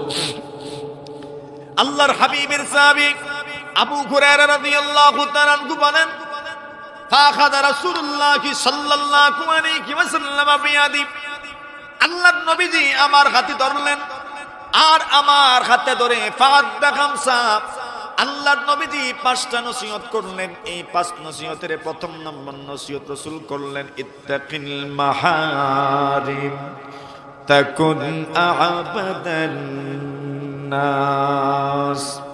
আল্লাহর নবী বলেন, সাহাবীরা আমার, ইত্তাকিল মাহারিম, সব গুনাহ থেকে তুমি বেঁচে থাকো, সব গুনাহ থেকে তুমি বেঁচে থাকো, সব গুনাহ থেকে তুমি বেঁচে থাকো। আল্লাহর হাবিব বলেন, গুনাহ থেকে যদি তুমি বেঁচে থাকতে পারো, তাকুন আ'বাদান নাস, সবচেয়ে বড় ইবাদত করনেওয়ালা হয়ে যাবে। এর সহজ অর্থ হলো, গুনাহ থেকে যদি মুক্ত থাকতে পারো, আল্লাহর নবীজি বলেন, তুমি আল্লাহ তাআলার সবচেয়ে বড় ওলি হয়ে যাবে। সুবহানাল্লাহ। গুনাহ থেকে মুক্ত থাকবেন, আল্লাহ তাআলার ওলি হয়ে যাবে। আল্লাহর হাবিবের সাহাবী হযরত আব্দুল্লাহ ইবনে আব্বাস রাদিয়াল্লাহু তাআলা আনহু বলেন, লা আগাদিলু বিসসালামাতি শাইআ। আব্দুল্লাহ ইবনে আব্বাসকে কেউ প্রশ্ন করেছে, আল্লাহর এক বান্দা ওনাকে সুন্দর একটা প্রশ্ন করেছে। প্রশ্নটা হলো, রাজুলুন কাসীরুস সালাতি কাসীরুস সিয়াম, একজন মানুষ অনেক বেশি নফল নামাজ পড়েন, একজন মানুষ অনেক বেশি নফল রোজা রাখেন, কাসীরুজ যুনুব, আবার ওই ব্যক্তি বেশি গুনাহ করেন। বেশি নফল নামাজও পড়েন, বেশি নফল রোজাও রাখেন, আবার বেশি গুনাহ। কথা বুঝে আসছে? হ্যাঁ, বেশি নামাজও পড়েন, নফল নামাজ, বেশি নফল রোজাও রাখেন, আবার বেশি গুনাহ করেন। আরেকজন মানুষ, রাজুলুন কালিলুস সালাত, কম নফল নামাজ পড়েন, কালিলুস সিয়াম, বেশি নফল রোজা রাখেন না, কম রাখেন, কিন্তু কালিলুদ যুনুব, গুনাহ কম। সুবহানাল্লাহ। লোকটার নফল নামাজও কম, নফল রোজাও কম, গুনাহ কম। আল্লাহর বান্দা বলেন, এই দুইজনের মধ্যে কে উত্তম? আইয়ুহুমা আফদালু, কে উত্তম? আব্দুল্লাহ ইবনে আব্বাস বলেন, লা আ'দিলু বিসসালামাতি শাইআ। আব্দুল্লাহ ইবনে আব্বাস বলেন, আমি গুনাহ থেকে মুক্ত থাকার সমকক্ষ কোনো আমল দেখি না। সুবহানাল্লাহ। গুনাহ থেকে মুক্ত থাকাটাই সবচেয়ে বড় আমল। সুবহানাল্লাহ, জোরে বলে। আমার কথাটা বুঝাতে পারছেনি আপনাদেরকে? গুনাহ থেকে মুক্ত থাকাটা এটা সবচেয়ে বড় আমল। আপনি আপনার জীবনে কি পরিমাণ নফল আমল করলেন, তাকসীরুন নওয়াফিল ইসলাহি প্রোগ্রামে এবং আপনার তাজকিয়া নফসের মধ্যে, পীর মুরিদের মধ্যে একটা বড় ফায়দা, আহাম ফায়দা হচ্ছে তাকসীরুন নওয়াফিল। বেশি বেশি নফলের উপর আমল হয়, কিন্তু এর চাইতেও বেশি জরুরি হচ্ছে গুনাহ মুক্ত থাকা। কি থাকা? গুনাহ মুক্ত থাকা। ছোট্ট একটা উদাহরণ। কষ্ট হইতেছে আপনাদের? আমার কথা বুঝুননি আপনারা? মাশাআল্লাহ। তো আর আমরা এক জাতই বুঝি সবকিছু, ঠিক আছে নি? আসেননি আমার সাথে আপনারা? সবাই আসেননি? হাতটা তুলেন না, একবার দেখি না। আল্লাহু আকবার। আরে জোরে সরে বল আল্লাহু আকবার। মাশাআল্লাহ, এই তো বুঝে গেছে আছেন। যে একটা উদাহরণ দিচ্ছিলাম যে গুনাহ মুক্ত জীবন গঠন করা একজন মানুষের জন্য অত্যন্ত জরুরি এবং ইসলামের জন্য প্রথম গুরুত্বপূর্ণ বিষয় হচ্ছে গুনাহ থেকে মুক্ত থাকা। একজন মানুষ গুনাহ থেকে মুক্ত থাকবে কেমনে,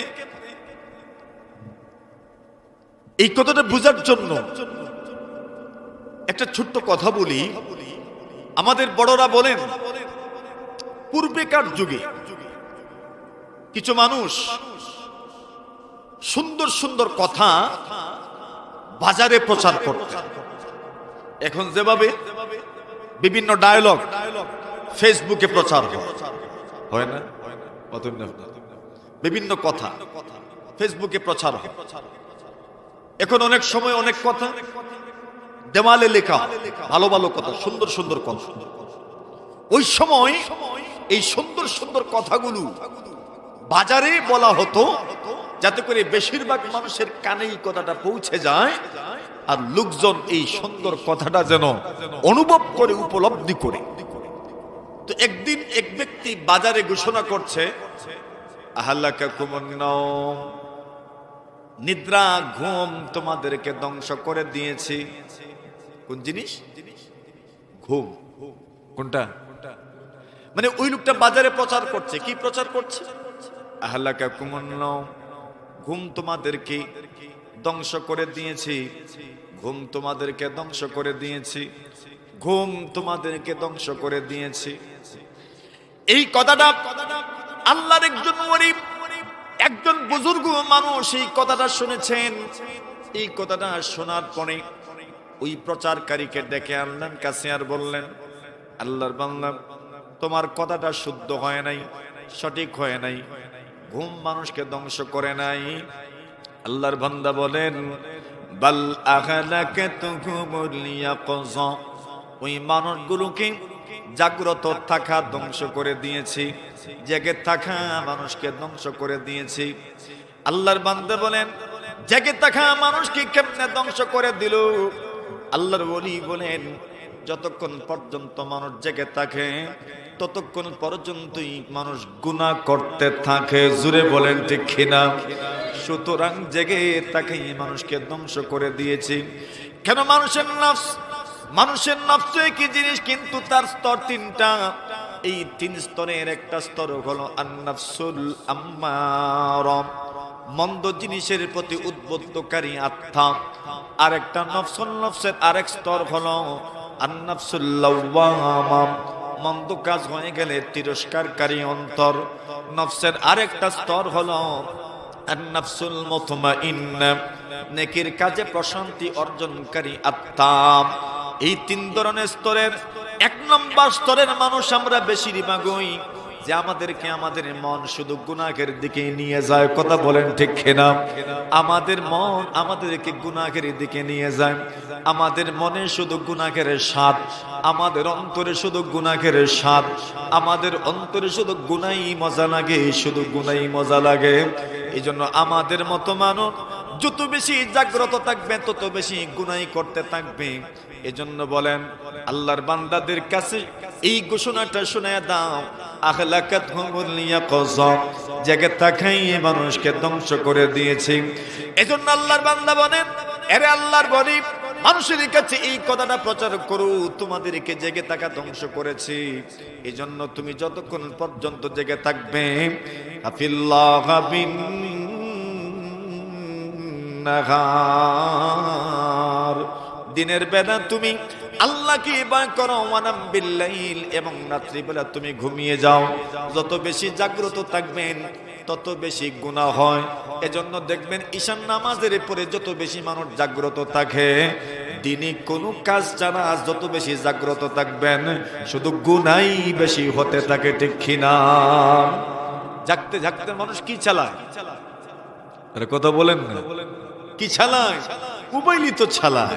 কেউ টিকটক দেখে, কেউ অন্যান্য ভিডিও দেখে, কেউ বিভিন্ন খারাপ ভিডিও দেখে, অশ্লীল ভিডিও দেখে, কেউ তো কত কিছু যে করে, মানে তার জেগে থাকাটাই তার ধ্বংসের জন্য যথেষ্ট হয়ে যায়। এজন্য রাসূলুল্লাহ বলছেন, ঈশার পরে দ্রুত ঘুমাও, ঈশার পরে দ্রুত ঘুমাও, ঈশার পরে দ্রুত ঘুমাও। আল্লাহু আকবার বলেন। যত বেশি আপনি জাগ্রত থাকবেন, আপনার নফস তত বেশি আপনাকে গুনাহের দিকে নিয়ে যাবে, আর আপনার জন্য আপনার জেগে থাকাটাই ধ্বংসের কারণ। আব্দুল ওয়াহিদ রাহিমাহুল্লাহ তাআলা তিনি বলেন, একদিন আমি রাত্রি বেলা দুরূদ পড়ি, জিকির আজকার করি, আমি ঘুমিয়ে পড়লাম।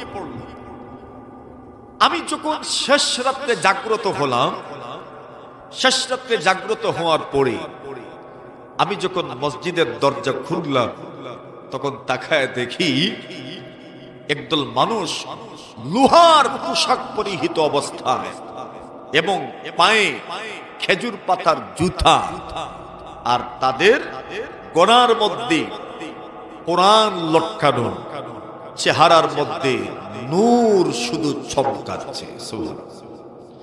এমন একদল মানুষ মসজিদে প্রবেশ করছে। আমি গুনলাম, গুনে দেখলাম এরা 18 জন। আমি জিজ্ঞাসা করলাম, আল্লাহর বলিরা, আপনাদের মতো এমন সম্মানী মানুষ আমি আমার জীবনেও দেখি নাই। যেই মানুষগুলো চেহারা থেকে নূর টপকে পড়ছে, যেই মানুষগুলোর শরীরে লোহার পোশাক, যেই মানুষের পায়ের মধ্যে খেজুর পাতার জুতা, যেই মানুষগুলোর গলার মধ্যে কোরআনে মাজিদ মুসহাফ লটকানো আছে, এমন সুন্দর মানুষ আমি আমার জীবনেও দেখি নাই। আপনারা কারা, আর এমন সম্মান আপনারা পেলেন কিভাবে? আল্লাহর বান্দারা জবাব দিলেন। একজন জবাব দিলেন, একজন মানুষ মহান আল্লাহ তাআলার পক্ষ থেকে এমন সম্মান কখন পাবে? আল্লাহর পক্ষ থেকে এমন সম্মান একমাত্র আল্লাহর কোরআনের তিলাওয়াত এবং জিকিরের মাধ্যমে পেতে পারে। সুবহানাল্লাহ। আরেকজন উত্তর দিলেন, আল্লাহর কোন বান্দা বান্দি আল্লাহর পক্ষ থেকে এমন সম্মান, এমন মর্যাদা কখন পাবে? আল্লাহর বান্দা বলেন, যতক্ষণ পর্যন্ত কোন মানুষ আল্লাহকে ভয় করবে না, বিশেষ করে লোকচক্ষুর আড়ালে আল্লাহকে ভয় করবে না, ততক্ষণ পর্যন্ত এমন সম্মান পাবে না। আল্লাহর বান্দারা বলেন, লোকচক্ষুর আড়ালে আল্লাহকে যদি কেউ ভয় করতে পারে, ওই মানুষটাই আল্লাহর পক্ষ থেকে এমন সম্মানে ভূষিত হয়। সুবহানাল্লাহ। মানুষের সামনে পরহেজগার সাজা, মানুষের সামনে বীর হয়ে যাওয়া, মানুষের সামনে আল্লাহ ওয়ালা হয়ে যাওয়া, মানুষের সামনে বেশি বেশি নফল আমল করতে পারা, মানুষের সামনে গুনাহ থেকে মুক্ত থাকা, এটা মানুষের জন্য একদম সহজ। কিন্তু লোকচক্ষুর আড়ালে রাতের অন্ধকারে ঘরের দরজা বন্ধ করে গুনাহ থেকে মুক্ত থাকতে পারা, এটা মানুষের জন্য অত্যন্ত কঠিন। আর এমন পরিস্থিতিতে যদি কেউ পৌঁছে যেতে পারে, সেই আল্লাহ তাআলার ওলি হয়ে যাবে। কথা বলেন ঠিক কিনা? একজন মানুষ আল্লাহর ওলি কখন হবে? যখন সে নীরবে নির্জনে, লোকচক্ষুর আড়ালে, লোকজন তাকে দেখে না, এমন পরিস্থিতিতে, এমন পরিবেশে সে যদি তার রবকে ভয় করতে পারে, তার আল্লাহকে ভয় করতে পারে, এমন লোক আল্লাহ তাআলার ওলি হয়ে যাবে, আল্লাহ তাআলার ওলিতে রূপান্তরিত হয়ে যাবে। তো বলছিলাম, একটা হচ্ছে ইস্তেগফার, আর আরেকটা হচ্ছে জিক্রুল্লাহ, আল্লাহ তাআলার জিকির। একজন মানুষ যদি আল্লাহ তাআলার জিকির করে, তবে এর মাধ্যমে তার তাহলিয়া হয়, সে আল্লাহর জিক্রের মাধ্যমে নিজেকে সাজাতে পারে, আল্লাহর জিক্রের মাধ্যমে সে নিজেকে গুছাতে পারে, আল্লাহর জিক্রের মাধ্যমে ওই ব্যক্তি তার রবের কাছে অত্যন্ত দামি হয়ে যায়, তার মর্যাদা বৃদ্ধি পেতে থাকে, তার সম্মান বাড়তে থাকে। কেন? বলে আল্লাহর জিক্রের মাধ্যমে আর তাখলিয়ার মাধ্যমে সে তার অন্তরকে পরিষ্কার করতে পারে, সে তার অন্তরকে পরিচ্ছন্ন করতে পারে, সে তার অন্তরকে কলুষতা মুক্ত করতে পারে। আর কারো অন্তর যদি কলুষতা মুক্ত হয়ে যায়, তবে সেই অন্তর তার জন্য সব সম্মান আর মর্যাদা তার জন্য আল্লাহ তাআলার পক্ষ থেকে ব্যবস্থা হয়ে যাবে। কেন? তার অন্তর পরিষ্কার হয়ে গেছে। কথা বলেন ঠিক কিনা? এজন্য অন্তর পরিষ্কার হওয়া ইস্তেগফারের মাধ্যমে, তাখলিয়ার মাধ্যমে, সমস্ত গুনাহ থেকে বিরত থাকার মাধ্যমে, আপনার অন্তরকে যখন আপনি পরিষ্কার করে নেবেন, এর মাধ্যমে আল্লাহ তাআলা আপনার অন্তরকে পরিষ্কার করে দিবেন। আর অন্তর যদি পরিষ্কার হয়ে যায়, তবে আপনার অন্তর আয়নার মতো হয়ে যাবে। আয়নার মতো যদি আপনার অন্তর হয়ে যায়, তবে সেই অন্তর আল্লাহ তাআলা মহান রব্বুল জালালকে দেখার মতো অন্তর যেন আপনার হয়ে গেল। বলা যায় না স্বপ্ন যুগে আপনি আল্লাহ দেখতে পারেন, বলা যায় না আপনি আল্লাহ তাআলার মারিফত লাভ করবেন, আল্লাহর পরিচয় আপনার কাছে চলে আসবে, আল্লাহর পরিচিতি আপনার কাছে চলে আসবে, আল্লাহর মারিফত আপনার কাছে চলে আসবে। আর কোন মানুষ যদি আল্লাহকে চিনে নিতে পারে, ওই ব্যক্তির অন্তরে ইবাদতের মজা লেগে যায়, ইবাদতের স্বাদ লেগে যায়। যে মানুষের অন্তরে আল্লাহর পরিচয় আছে, ওই ব্যক্তি ফরজ ছাড়তে পারে না। যেই ব্যক্তি ফরজ ছাড়বে না, ওই ব্যক্তিকে আল্লাহ তাআলা সুন্নতের উপর আমল করার যোগ্যতা দিবেন, সুন্নতের উপর আমল করতে পারবে। আল্লাহ তাআলা এমন ব্যক্তি বর্গকেই নফল আমলে অভ্যস্ত করে তুলবেন, সে নফল আমলে অভ্যস্ত হয়ে যাবে। আল্লাহর কোন বান্দা বান্দি যদি এমন পর্যায়ে চলে যেতে পারে, তবে ওই লোকটা আল্লাহর বলায়তের এমন একটা স্তরে পৌঁছে যায়, এই লোকের কাছে যারা আসবে, ওই লোকগুলো মহান আল্লাহর পরিচয় পেয়ে যাবে। সুবহানাল্লাহ। আল্লাহর বান্দা এই জন্য বলেছে, এর পৃথিবীর মানুষ, আল্লাহর ওলিদের মজলিসে যাও, আল্লাহর ওলিদের জিক্রুল্লাহর মজলিসে যাও, আল্লাহর ওলিদের ইসলাহি প্রোগ্রামে তুমি অংশগ্রহণ করো। কেননা এর মাধ্যমে তোমার অন্তরের মধ্যে কাজ হয়। আর তোমার অন্তর যদি মাটির মতো অন্তর হয়ে যায়, তবে তোমার অন্তরের মধ্যে আল্লাহ তাআলা সবগুলো ভালো গুণ সৃষ্টি করে দিবেন। যেমন ভাবে এই পৃথিবীর মধ্যে মাটি এমন জিনিস, যে জিনিসটা পৃথিবীর মধ্যে সবকিছু উৎপাদন করে। মাটির থেকেই তো সবকিছু উৎপাদিত হয়, আগুন থেকে তো কোনো কিছু উৎপাদিত হয় না, পাথর থেকেও তো কোনো কিছু উৎপাদিত হয় না, মাটির থেকেই তো সবকিছু উৎপাদিত হয়। এই মাটির থেকে ধান উৎপাদিত হয়, এই মাটির থেকেই শিম উৎপাদিত হয়, এই মাটির থেকেই শাকসবজি উৎপাদিত হয়, এই মাটির থেকেই গম উৎপাদিত হয়, এই মাটির থেকেই তো সরিষা উৎপাদিত হয়, এই মাটির থেকেই যত ধরনের খাদ্যদ্রব্য আছে সবকিছু মাটির থেকে উৎপাদিত হয়। পাথর থেকে আজ পর্যন্ত কোনো কিছু উৎপাদিত হয় না। আল্লাহর বান্দা বলেন, এরে আল্লাহর ওলি, তুমি তোমার দিলটাকে মাটিরে বানায়া দেখো, সমস্ত গুণে আল্লাহ তোমাকে গুণান্বিত করবেন। ভালো ভালো গুণে গুণান্বিত হয়ে যাবেন। আর ভালো ভালো গুণে যখন আপনি গুণান্বিত হয়ে যাবেন, আপনি পৃথিবীর মধ্যে এবং পরকালে মহান আল্লাহর সবচাইতে কাছের মানুষ হয়ে যাবেন। এজন্য আপনার জন্য জরুরি হলো, আমার জন্য জরুরি হলো অন্তরটাকে পরিষ্কার করা। আল্লাহর বান্দা বলেন, এই পৃথিবীতে আমার দিলটা যদি পাথরের মতো হয়ে যায়, আল্লাহর বান্দা বলেন পাথরের মতো দিল যদি হয়ে যায়, তবে আপনার দিলের মাধ্যমে কিছুই হবে না। আপনি ভালো কোনো গুণে গুণান্বিত হতে পারবেন না। কেন জানেননি? আল্লাহর বান্দা বড় সুন্দর করে বলেছে, কি হয়ে গেল আমার এই জমিনের মধ্যে প্রতিদিন বৃষ্টি পড়ে কিন্তু কোনো কিছু উৎপাদিত হয় না। আল্লাহর বান্দা বলেন, কেমনে উৎপাদিত হবে? জমিনে যদি মাটির পরিবর্তে পাথর থাকে, তবে এখানে সব দিনে নয়, পুরা বছরের সবগুলো দিনেও যদি বৃষ্টি হয়, তবে ওই পাথর থেকে কোনো কিছু উৎপাদিত হবে না। ঠিক কিনা? সালগা তু সঙ্গে বুদি দিল খারাশ, সালগা তু সঙ্গে বুদি দিল খারাশ, আজমোরা এক জমানে খাকে বাস, আজমোরা এক জমানে খাকে বাস। বছর বছর চলে গেল, আপনি তো পাথরই ছিলেন, আপনার দিল তো পাথরের মতোই ছিল। আল্লাহর বান্দা বলেন, দেখেছো তো ফলাফল কি? আল্লাহর বান্দা বলেন, আজ মোরা এক জমানে খাকে বাস।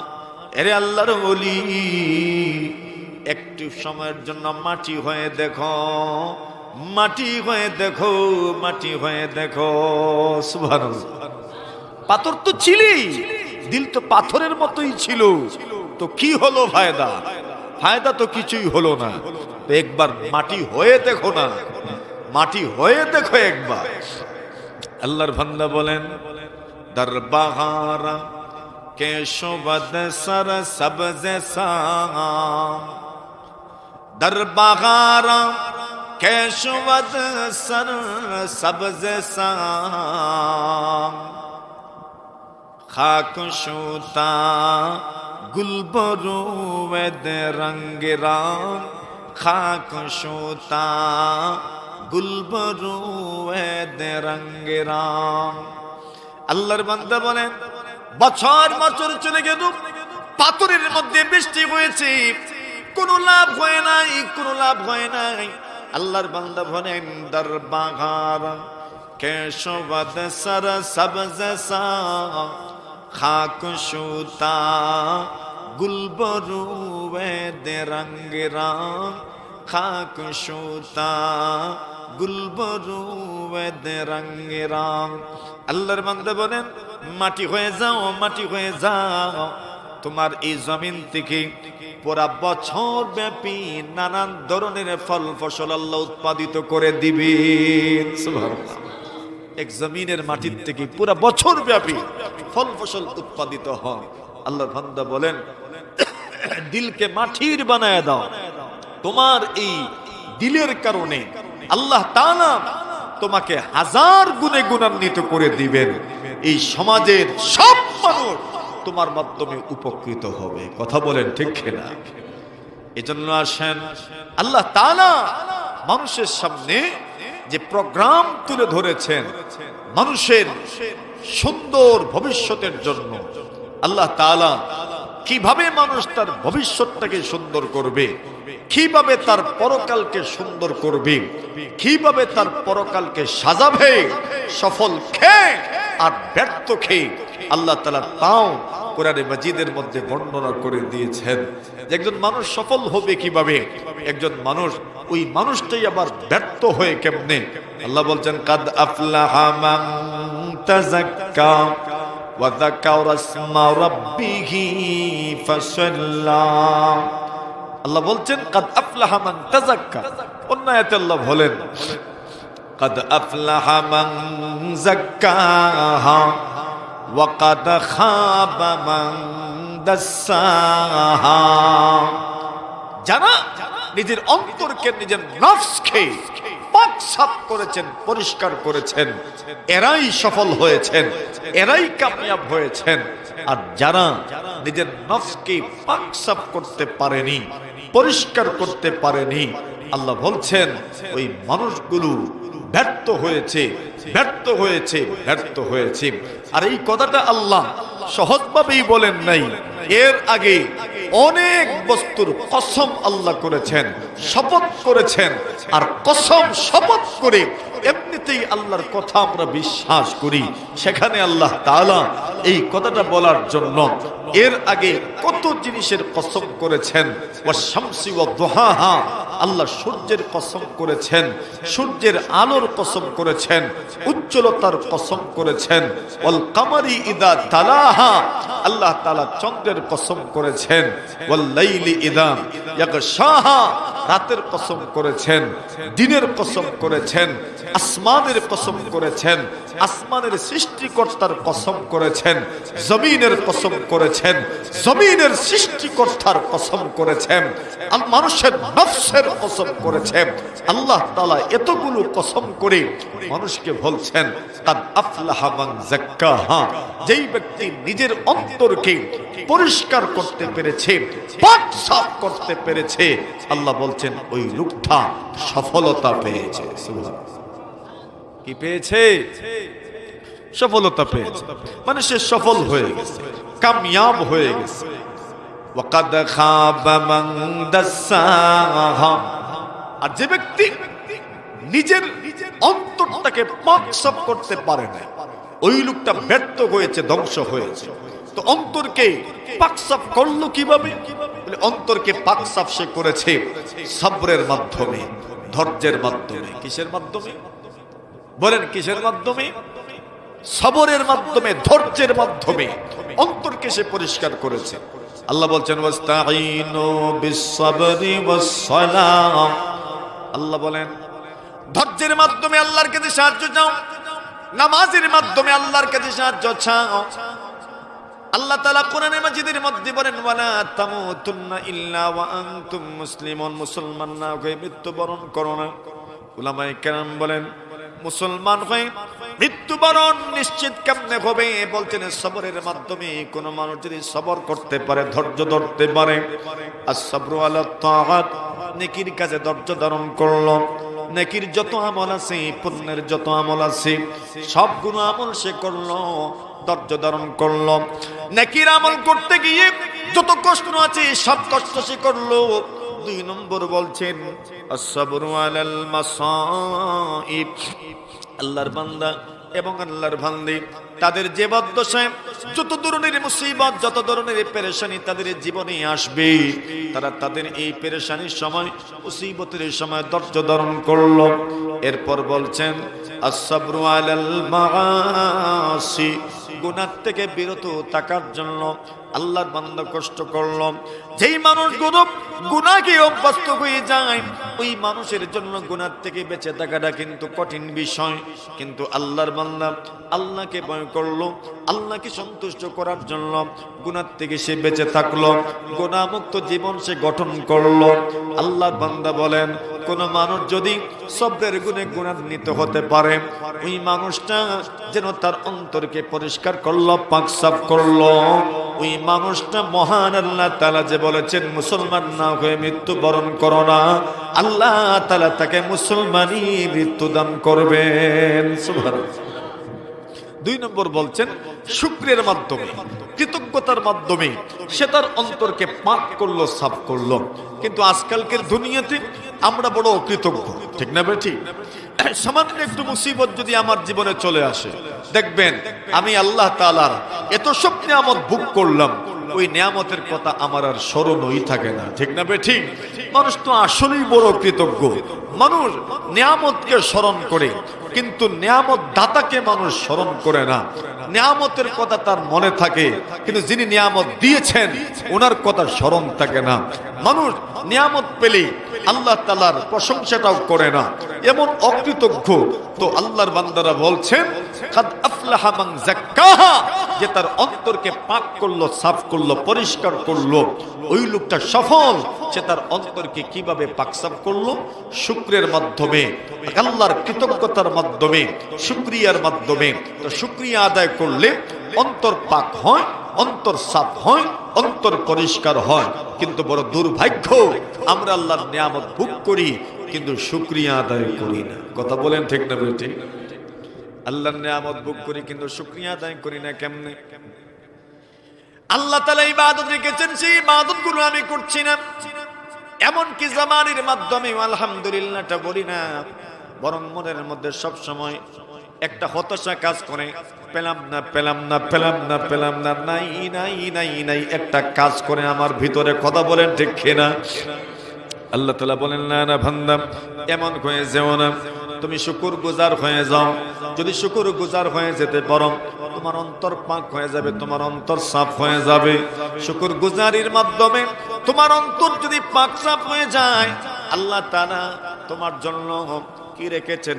সবচেয়ে বড় আল্লাহ তাআলা তোমার জন্য স্বীকৃতি দিয়েছেন, সফলতার স্বীকৃতি। এরপরের ফায়দা হলো আল্লাহ তোমাকে মুসলমান হিসেবে মৃত্যু দিবেন যদি শুকরগুজার তুমি হয়ে যেতে পারো। আল্লাহ তাআলা অন্যান্য ফায়দার কথা বলছেন, লা ইন শাকারতুম লা আযীদান্নাকুম। আল্লাহ বলেন, এ বান্দা বান্দি আমার, তোমরা যদি শুকরগুজার হয়ে যেতে পারো, কৃতজ্ঞতা যদি আদায় করতে পারো, শুকরগুজার যদি হয়ে যেতে পারো, লা ইন শাকারতুম লা আযীদান্নাকুম। আল্লাহ বলেন, তোমরা যদি কৃতজ্ঞতা আদায় করতে পারো, আল্লাহ তাআলা তোমাদেরকে যা নিয়ামত দিয়েছেন তা আল্লাহ আরো বৃদ্ধি করে দিবেন, বাড়ায়া দেবেন। ওয়ালা ইন কাফারতুম, আর যদি তোমরা অকৃতজ্ঞ হয়ে যাও, আল্লাহ বলছেন, ইন্না আযাবি লাশাদীদ। আল্লাহ বলেন, জেনে রাখো আমার আযাব বড় ভয়ঙ্কর, আমার আযাব বড় কঠিন, আমার আযাব বড় শক্ত আযাব। তাহলে বলছেন, মানুষ তার অন্তরকে পরিষ্কার করলো, পাক সাফ করলো শুকরের মাধ্যমে। 3 নম্বর হলো, মানুষ তার অন্তরকে পরিষ্কার করলো কানাতের মাধ্যমে, অল্পে তুষ্টির মাধ্যমে। অল্প পেলে আপনি সন্তুষ্ট হয়ে যাবেন, অল্প তুষ্টির মাধ্যমে। অল্পে যখন মানুষ তুষ্ট হয়ে যাবে, তার অন্তরটা পরিষ্কার হয়ে যাবে। কিন্তু আমাদের সমস্যাটা হলো, আল্লাহ যা দেন তাই যেন আমাদের কাছে কম মনে হয়। ঠিক কিনা? আল্লাহ যাই দেন তাই যেন আমাদের কাছে কম মনে হয়। অথচ আল্লাহ বলছেন যে তুমি তোমার অন্তরকে পরিষ্কার করো। কিভাবে? বলে কানাতের মাধ্যমে, অল্পে তুষ্টির মাধ্যমে। যা তোমাকে দেওয়া হয়েছে এর উপর তুমি সন্তুষ্ট হয়ে যাও। একজন মানুষ যদি অল্পে তুষ্ট থাকে, তাহলে বোঝা যায় যে ওই লোকটা আল্লাহকে ভয় করে, তার অন্তর পরিষ্কার, তার অন্তর পরিচ্ছন্ন, তার অন্তরটা পাক, তার অন্তরটা সাফ। কেন? সে আল্লাহ তাআলাকে ভয় করে। এর পরিচয় কি? সে আল্লাহকে যে ভয় করে, এর পরিচয় হইল সে অল্পে তুষ্ট থাকে। এজন্য আল্লাহর এক বান্দা আলী রাদিয়াল্লাহু তাআলা আনহু তাকওয়ার পরিচয় দিয়েছেন। তাকওয়া কার নাম? তাকওয়ার নাম হচ্ছে 4 জিনিসের। 1 নম্বর হচ্ছে আল খাউফু মিনাল জালিল, আল্লাহকে ভয় করা। 2 নম্বর ওয়াল আমালু বিত তানজিল, কোরআন সুন্নাহর উপর আমল করা। 3 নম্বর বলছেন যে কোন মানুষ আল্লাহকে ভয় করে, এটার প্রমাণ হলো আল কানাআতু বিল কালিল, অল্পে তুষ্ট থাকা। আর 4 নম্বর হচ্ছে ওয়াল ইস্তিআদাদু লিয়াউমির রাহিল, কিয়ামতের দিনের জন্য, সেই কঠিন দিনের জন্য, মহাপ্রলয়ের দিনের জন্য, যেদিন মানুষের কোনো বন্ধু তার কাজে আসবে না, কেউ সুপারিশ করতে পারবে না, যেদিন মানুষের সম্পদ তার কোনো কাজে আসবে না, যেদিন মানুষের ক্ষমতা তার কোনো কাজে আসবে না, যেদিন মানুষের সালতানাত, তার ক্ষমতা তার কোনো কাজে আসবে না। আল্লাহ তাআলা সেই দিন আপনার যে প্রস্তুতি আছে, এই প্রস্তুতি যদি কেউ দুনিয়ায় থাকতে নিতে পারে, এটার দ্বারা প্রমাণ হবে তার ভিতরে আল্লাহর ভয় আছে। তো অল্পে তুষ্ট থাকা, আল কানাআ, এটা মানুষের অন্তর পরিষ্কার হওয়ার, পাকসাফ হওয়ার একটা মাধ্যম, অল্পে তুষ্ট থাকা। কিন্তু এটা আমাদের পক্ষে সম্ভবই হয় না। কথা কোন ঠিক না? ঠিক। যত ভাবা যায় আরো পাইবার মন চায়, অল্পে তুষ্ট থাকা এটা যেন মনে মানে না। আরে কথা কোন ঠিক না বেটি? এটা বড় কঠিন একটা বিষয়। নবী আকরাম সাল্লাল্লাহু আলাইহি ওয়াসাল্লামের সাহাবী হযরত আব্বাস রাদিয়াল্লাহু তাআলা, শুধু সাহাবী না, নবীজির চাচাও তো, নবীজির চাচা বয়সেও কিছু বড়, আইনেও বড়, সব দিক থেকে বড়, সম্পর্কের দিক বিবেচনা বাপের ভাই, তো বাপের ভাই তো বাপের মতো, ঠিক না বেটি? বাপের ভাই মানে ইজ্জত, সম্মান, শ্রদ্ধার মিনা চাচা আব্বাস রাদিয়াল্লাহু তাআলা। ইসলামী খেলাফত নবীর যুগে মদনী জিন্দেগিতে এক জায়গা থেকে অনেক সম্পদ এসেছে। এই সম্পদ রাসূল সাহাবীদের মধ্যে বন্টন করলেন। আব্বাস রাদিয়াল্লাহু তাআলা আসলেন আর বললেন, ইয়া রাসূলুল্লাহ ইন্নী ফাদাইতু নাফসি ওয়া আকিলা, আমি বদরের যুদ্ধে যখন আমরা বন্দী ছিলাম, আপনি আইন করেছিলেন প্রত্যেক নিকটাত্মীয় যেই মানুষ বন্দী হয়েছে ওই মানুষকে মুক্তিপণ দিয়ে, বিনিময়ে দিয়ে মুক্ত করাতে হবে। ওই সময় আমি নিজের মুক্তিপণ দিয়েছি, আকিলের মুক্তিপণ আমি দিয়েছি, আমার বাতিজার মুক্তিপণ আমি দিয়েছি।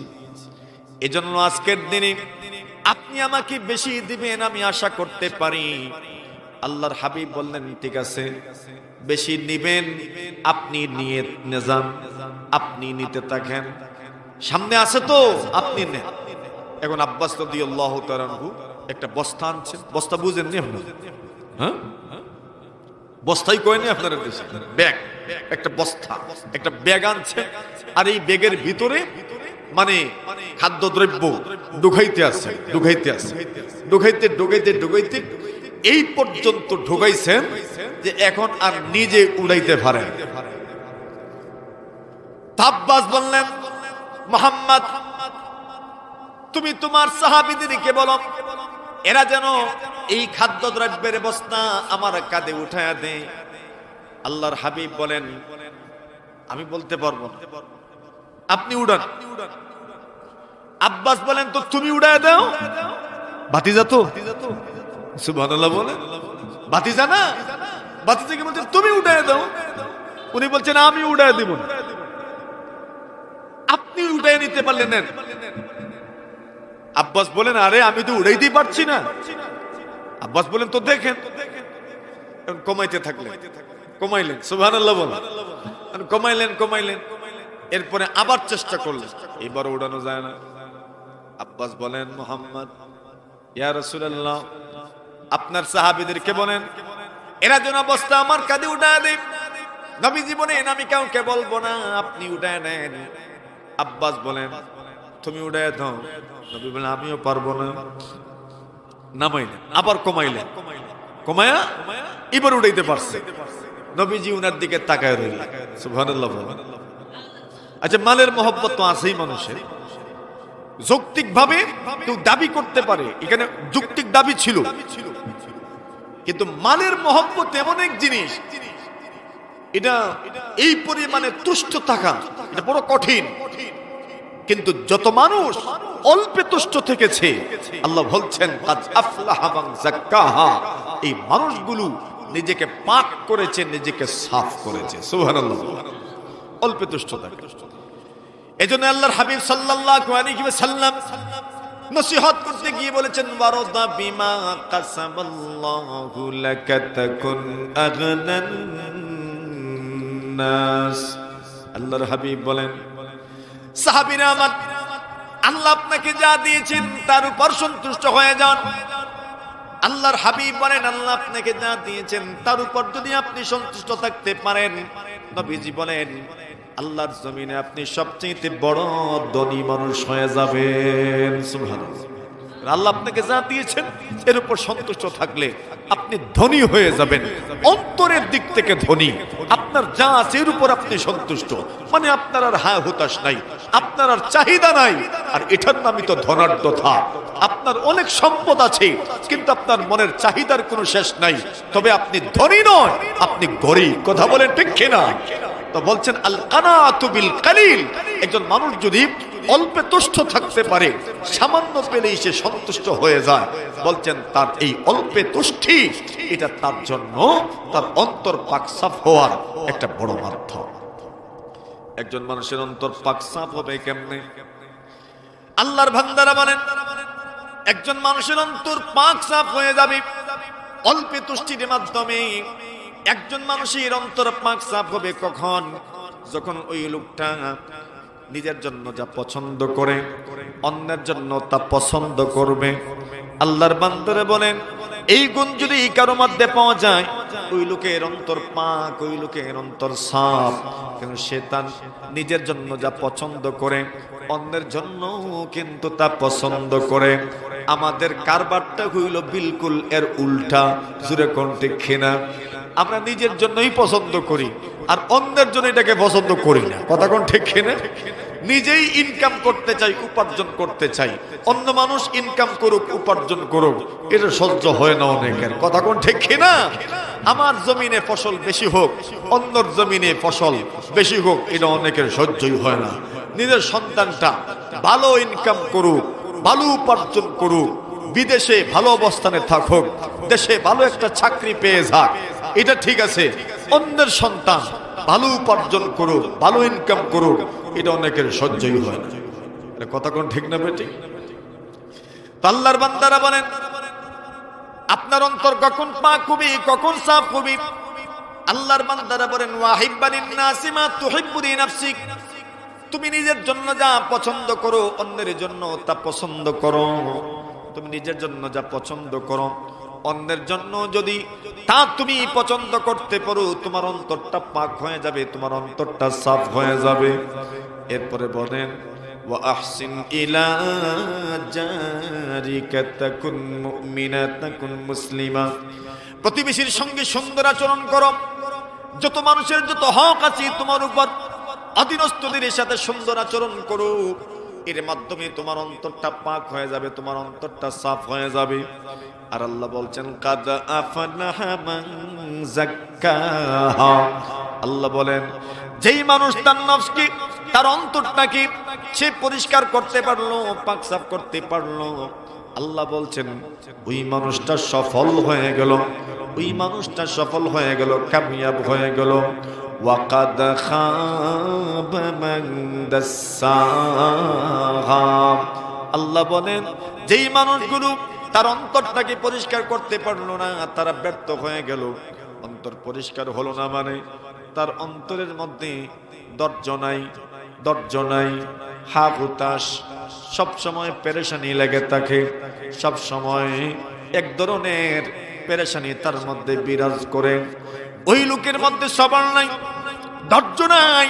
এই লোকের মধ্যে সব সময় বেশি খাওয়ার প্রবণতা, বেশি পাওয়ার প্রবণতা, বেশি চাওয়ার প্রবণতা তার মধ্যে বিদ্যমান। ধৈর্য নাই, বরং ওই লোকটা স্বার্থপর হয়ে যায়। এমন মানুষের সমাজে আছে না নাই? জোরে বলেন। স্বার্থপরতা, স্বার্থপরতা তাকে ধ্বংসের দ্বার প্রান্তে নিয়ে যায়। স্বার্থপর, হিরস, লোভ আছে, ওই মানুষটা লোভী মানুষ। এই লোভ তাকে ধ্বংস করে দেয়, হিরস তাকে ধ্বংস করে দেয়, স্বার্থপরতা তাকে ধ্বংস করে দেয়। স্বার্থপরতা, হিরস এবং জুলমের প্রতি তার আগ্রহ তাকে ধ্বংস করে দেয়। স্বার্থপরতা মানুষকে ধ্বংস করে, হিরস এবং লোভ মানুষকে ধ্বংস করে। ঠিক এমনি ভাবে ওই লোকের মধ্যে পরনিন্দা, গীবত, হিংসা শব্দের মধ্যে বিদ্যমান। ওয়াকাদ খাবা মান দাসসাহা, আল্লাহ বলছেন যে মানুষটি নিজেকে পবিত্র করতে পারলো না। এর অর্থ কি? যেই মানুষ নিজের অন্তরটাকে, নিজের নফসকে পাক করলো না, সাফ করলো না, আল্লাহ বলছেন ওই লোকটা ব্যর্থ হয়ে যাবে, ব্যর্থ হয়ে গেল। এর মানে কি? তার অন্তরে কলুষতা আছে, সব ধরনের খারাপই তার অন্তরের মধ্যে বিদ্যমান। তার মধ্যে হিংসার মতো রোগ আছে। এটা আসেনি আমরা আরে জোরে কোন হিংসা আছে? কত মানুষের মধ্যে হিংসা। আচ্ছা হিংসা কেন করবে মানুষ?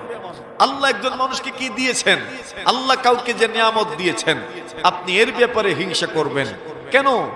আপনি আল্লাহর কাছ থেকে চেয়ে নেবেন, এটা নিয়ে আপনার হিংসা করার কি, কোন কারণে আপনি হিংসা করবেন? কিন্তু এরপরেও কিছু মানুষ হিংসাত্মক মনোভাব রাখে। মনে রাখবেন, আল হাসিদ ইয়াহতারিকু বিনারিল হাসাদ, হিংসুকি হিংসার আগুনে জ্বলে। কথা কোন ঠিক না? হিংসার আগুনে জ্বলে কেডা? হিংসুক ওই জ্বলে। আল হাসাদ ইন্নামা ইউতফিউ নূরুল হাসানা, মানুষের নেকির নূর হিংসার কারণে নিভে যায়, একদম নির্বাপিত হয়ে যায়। তার নেকির মধ্যে যে নূর আছে ওই নূরটা নষ্ট হয়ে যায় হিংসার কারণে। এজন্য রাসূলুল্লাহ সাল্লাল্লাহু আলাইহি ওয়াসাল্লাম বলছেন, তোমরা হিংসুক হও না, কুধারণা রাখবা না মানুষের ব্যাপারে। আমাদের সমাজে কুধারণা রাখার মতো মানুষ আছে না নাই?